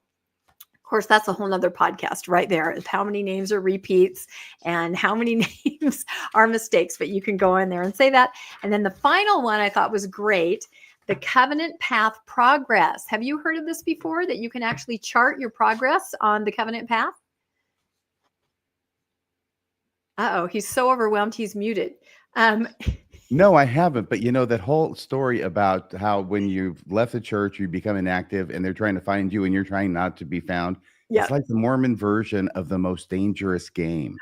Ooh, it is kind of. Yeah. But of course, they're doing it for good purposes. Anyway, if you are a new member or someone returning to full activity in the church, the Covenant Path Progress feature provides experience to help strengthen your faith in Jesus Christ. And I couldn't find a graphic, so I found this chutes and ladders, because I figure it's kind of like that, right? Didn't y'all play that? You're going up the ladder, you mess up, you're down the chute. That's kind of how I picture the Covenant Path. It is. It is. The best thing that can happen to you is to get the Queen Frostine card. Yeah, I loved Queen Frostine. That's It's right. a mixed metaphor, I know. I used to play with my little sister, and I would stack the deck. I would put the root beer float right there, like third card in. So we'd go, you, me, you, and oh God, I'm sorry, I won. Yeah, I was that kind of big sister. I don't know how this keeps happening. Yeah, I don't know why. I always Just lucky, I guess. Give me a quarter. We always played for money. I made her. So anyway, Bill, any final thoughts on data? And then we'll very quickly go to wrap it up with garments. I only wonder if the day is not far from now when it will be easy to verify somebody and they can have their name removed or resign from the church with just a click of the button. Yeah, that is missing from that tool, isn't it? Makes you wonder if that one probably will never come around. Yeah. Nope. Not as long as you have to be notarized. It's not going to happen. But it seems like that would fit there with everything else. It's like these spam emails that I get. There's some of them, you go down to the bottom, it says unsubscribe, you're done, no fuss, right? Mm-hmm. Then you get these others that don't even have it on there. I think they're supposed to, where they have this huge wall of text with like a million different little things and tiny little print, and you can't find it. And it's like, I would rather just, delete it when it comes in rather than try and find where this is. And then sometimes it'll take you to a funky page and your malware is, going off with the sirens. Anyway, that's their version of not wanting you to unsubscribe. Therefore, we're going to make it as difficult for you as humanly possible. Yep, I think there's truth to that. I literally have about 12,000 emails in one of my emails because of that. I just would rather delete if I get around to it instead of trying to find that unsubscribe button. So I do understand that. Anyway, I've check out that from app. basically everything I can unsubscribe from. I think you can actually get tools to help you unsubscribe. So anyway, check out the tool, everybody, and see what you think of it. Okay. And also I wanted to bring up, there is something called LDS Bot, and that is a sort of a faithful chat bot, right? It's been fed with faithful information, and you can go in there and ask it gospel questions, and that's run by the B.H. Roberts Foundation. So that's kind of interesting. If you haven't heard of that before, you might want to go check that out. It's kind of fun. This is like an apologetic AI. Yes, it is. It is. But people like to try to trip it up. People like to try to make it explode, kind of like on Star Trek where they make the robots outthink themselves Nomad. and explode. Like Nomad, exactly. I wasn't going to be as geeky as to say the name, but yes, like Nomad. All right. Final story here really quick. We could not let this go without talking about what everybody's talking about. And I've called this, can somebody please tell us about the new garments? Well, about 500 LDS influencers can tell you about the new garments. These are just a few pictures from the many, many reels and Instagram and Facebook and TikToks that are out there. We have them telling us, well, they don't exactly work with most tank tops. You're going to have to wear a tank top over the garment. We have someone showing where the slip comes to. So you're going to have to wear 3 tank tops. You're going to have to wear the garment, a tank top over that to cover it, and then the tank top you want to wear on top? Yes, in some scenarios. It's very straight, if that makes sense. Like I could not wear this shirt with it. It comes straight down there, right? It's a broad strap. Yeah, most summer shirts, sleeveless shirts are a little bit, racer back a little bit. You can see the one in the middle there. She's showing a racer back shirt. You can see the garment underneath there. So the answer of one of the influencers is to wear the garment wear a bra, then wear a tank top to cover that little, maybe 1/4 of an inch that's going to show, and then wear your summer shirt. Which I'm not sure I understand that, because men can wear garments where, the neckline kind of shows as a crew. But anyway, they are talking about nothing but garments. And it's interesting because people are wondering, where did you get all these garments? They're not available yet. And what a lot of these influencers are saying, oh, I have a friend on a mission. I have an aunt on, who lives in, somewhere where they have them. So they're finding ways to get them and to show us what they're all about. Even the men's garment top, right, which is a tank top. And this influencer said she had to modify her husband's shirt, as you can see, because again, it's got this straight, it's not a regular tank top. It's like maybe something you'd buy in New Jersey. No offense to any of our New Jersey listeners or viewers, but the husband said, yeah, it's comfortable. I don't think I'll wear it that much, but it's great that it's an option, right? This is like the t-shirts from the 80s. That's what I was going to say. A gold chain kind of from the 80s. Yeah. All it needs is some leg warmers. Yep. Maybe those are coming back. I love leg warmers. Those are amazing. In the Salt Lake Trib, Peggy covered it. What LDS women are saying about the new sleeveless garments. Yes, you will be able to wear tank tops. And I guess that would be a tank top over your garment to cover. I don't know. I do not know. As long as you have the straps of the tank top being outrageously wide. Yes. Yep, that's the thing. And I don't know, because I've seen pictures of them different ways. So, but what's interesting are the comments. Of course, I kind of divided up by the demographic of age. The younger women are thrilled. They're very excited. There's a whole new world of wardrobe options for the rest of their life.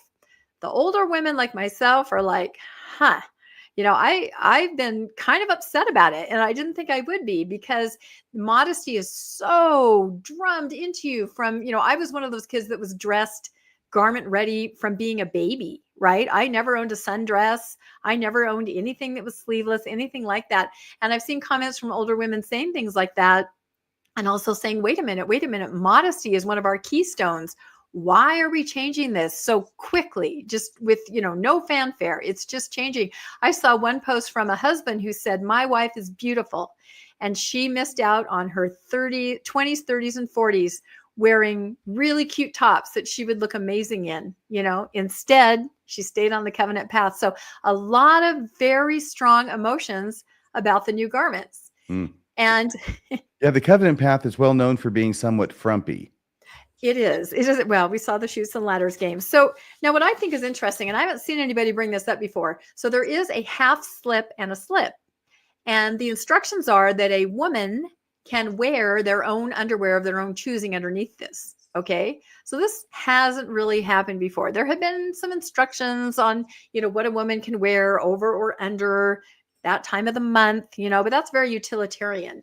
Now they're saying you can wear these slips and you can choose your own underwear. So I predict this is going to unleash just a storm, right? For the first time ever, being able to choose cute underwear. I can't even imagine what this is going to do. I don't even want to imagine what this is going to do.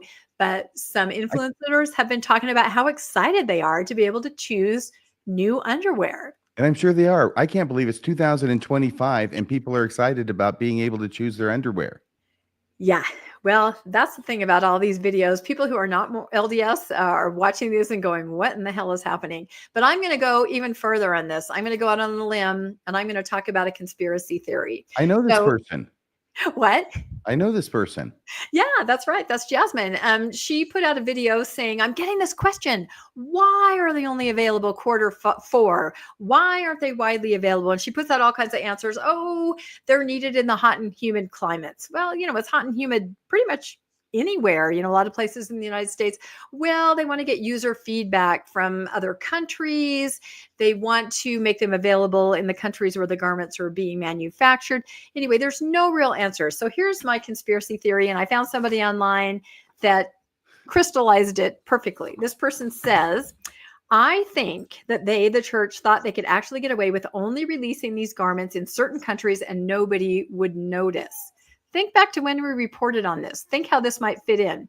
That's honestly what their initial response looked like when people first discovered the new style existed. And it's true, there was no announcement. They just kind of came across it, right, on the garment website. Mm.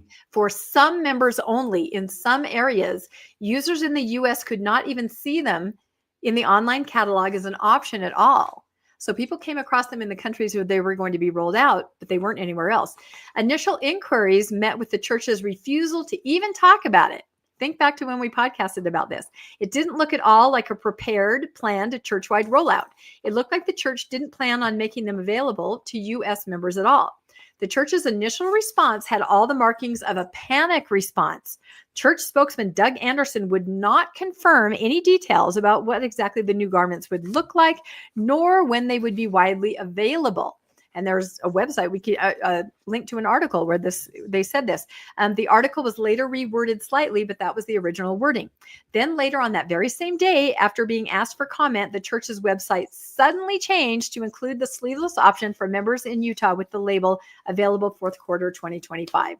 So what if it was never intended for everyone? What if it was intended to meet the needs of and customs of certain places where the church is growing?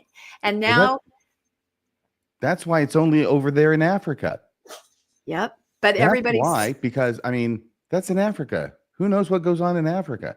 This Well, is the mistake that the church consistently makes. They are never going to not fall for that, which is they think they can actually get away with doing something over here, and nobody over there is going to ever find out about it. When over and over we do. And we do. And we've talked before about seeming different modesty standards or the way that they're presented in different cultures and customs and places. And I don't know if this plays into it at all, but just the fact that this is such a major change. And the fact that you can buy new underwear, you now can wear things you've never been able to wear in your entire life. You know, this is not to be treated lightly, and people aren't treating it lightly. And that's why I think, I don't know, that's my conspiracy theory, is that they never really intended that it would really be for people in the United States. And yet here it is. And so we'll be curiously watching conference to see if anything is said about that. And now they've got all these Utah female Mormon influencers modeling it and broadcasting it everywhere. Yep. No, there's no way to take it back. They're going to have to say it was always the plan. But I like the way this person said panic response, because that is kind of what it was. Garments? What garments? Where? Oh, those. Oh, never mind. Wait, what? Oh, here they are. So I don't know. I'd be curious in the comments if anybody noticed anything like that. And I will say that still, if you look at all the curriculum, the articles, for the strength of youth, I don't know if teenagers can even wear, sleeveless shirts. They're going to have to address all of this. But I found this, I thought it was really funny that I'll end on. It's a modesty test for the head, shoulders, knees, and toes primary song. So I know you can't make this stuff up. So what you're supposed to do is wait, this is legitimate stuff. This is real church. Yeah, stuff? this is on the church's website. Okay. Yeah. So head, you're supposed to touch your head. And if your shirt goes up and shows your midriff, that's not modest. You need to go change. Shoulders, if you reach and touch your shoulders and you touch skin, that is not modest. And you need to go home and change. Okay.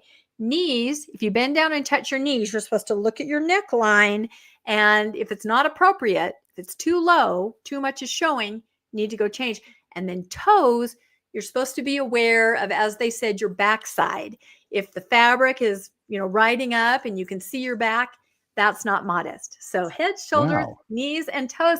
Everybody try that before you go out. Yeah. Or maybe you could just not touch your knees or toes when you're out and about. Maybe not. But the rest of the song is eyes, ears, mouth, and nose. So I don't know. I'm watching The Handmaid's Tale right now. I won't even make a comment.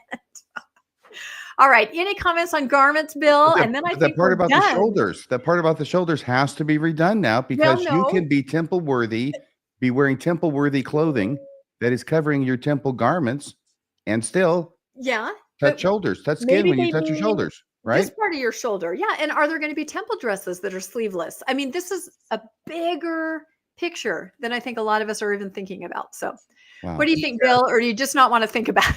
No. I'll just say the Renlund quote from last week. Yes. Garment story, the mass amount of women speaking up against the Halverson video, women leaving the church in big numbers, to the point where for the first time ever, we've got more men in the church than women. what I see the underlying in all of that is that the church is losing the control it used to have. And it's losing some of that control unwillingly, and it's losing some of that control having to cave in trying to maintain some of it. And I think from, screaming and kicking, it's going to have to go along. And it's only going to happen more and more because this is the ongoing restoration and we are only in the beginning. This church is getting pushback at every stage and can no longer do the unhealthy things to the degree. Again, still unhealthy by far, but it can't do the unhealthy things to the degree that it used to. And I think for that, that's good news. Yeah, I think you're right. All right, I think we did it. I think we covered it. I want to remind everybody that this weekend is the 195th LDS General Conference. It's going to be Saturday, April 5th through Sunday, April 6th. And again, who's at the pulpit and who's in the pew? I invite everybody to just kind of take mental note. It's really hard not to. And of course, RFM, do you want to talk about this? This is always what everybody looks forward to conference weekend. Oh, certainly. It's what I look forward to. Oh my gosh. It's the conference, general conference. No church that cares about the welfare of its members would submit them to general conference. And yet here we are. And here am I, having thrust myself to the forefront of this controversy. I will be reviewing general conference, which I actually think is the 196th annual. Is it? You Was I start with the wrong? first one. What? Is it? It's not 95, it's 96? Well, the first one was April of 1830. Oh, So the second one was April 31. okay. Okay. So anyway, they decided to count it the way they want. It's their conference. They can count it how they want. But it's going to be the 196th conference, I believe. However they're talking about it. Anyway, going to be doing that. The goal is to be in there, to be in the traces, to be watching this stuff, to be taking notes on each and every one of the 5 sessions of General Conference this weekend. And then immediately afterward, after the closing prayer, after the universal amen, I go live and I give you my thoughts and notes about what has just transpired. Not once, not twice, but all 5 times this weekend. That's why I'm looking forward so much to it. I watch General Conference, so you don't have to. And that's it. Well, I hope you're training. I hope you're hydrating. I hope you have some wristbands. I hope you have a sweatband. I hope you're... That was at the sweatband and the grueling. leg warmers. That's what he needed with a t-shirt. It's grueling. So He's yeah, John you watch it. Travolta in Staying Alive. That's right. So you watch it so we don't have to. And it's true. And there are others that also have conference wrap-ups. So everybody go check everything out. Very quickly, also on the radar for the rest of us, on Tuesday, we have Mormonish Podcast. We are having the amazing Charlie Harrell, who is going to tell us about Jesus's birthday. Is it on December 25th? I don't think so. We know better than that. That's going to be interesting. What do you guys have coming up quickly for the rest of the week? Well, on Wednesday, we're going to have Mormonism Live, and we're going to have a fantastic thing when actually, against all expectations, BYU is going to tell Jared Halverson that he can come on the show. And then we're going to have that. For all I know, I've got the text in my phone, and it's happened while I've been on the air. We just don't know about these things. But if not, then what we're going to do is one of the most important academic findings, I think, in Book of Mormon and Mormon studies in the past half century. Easily. Very, very huge.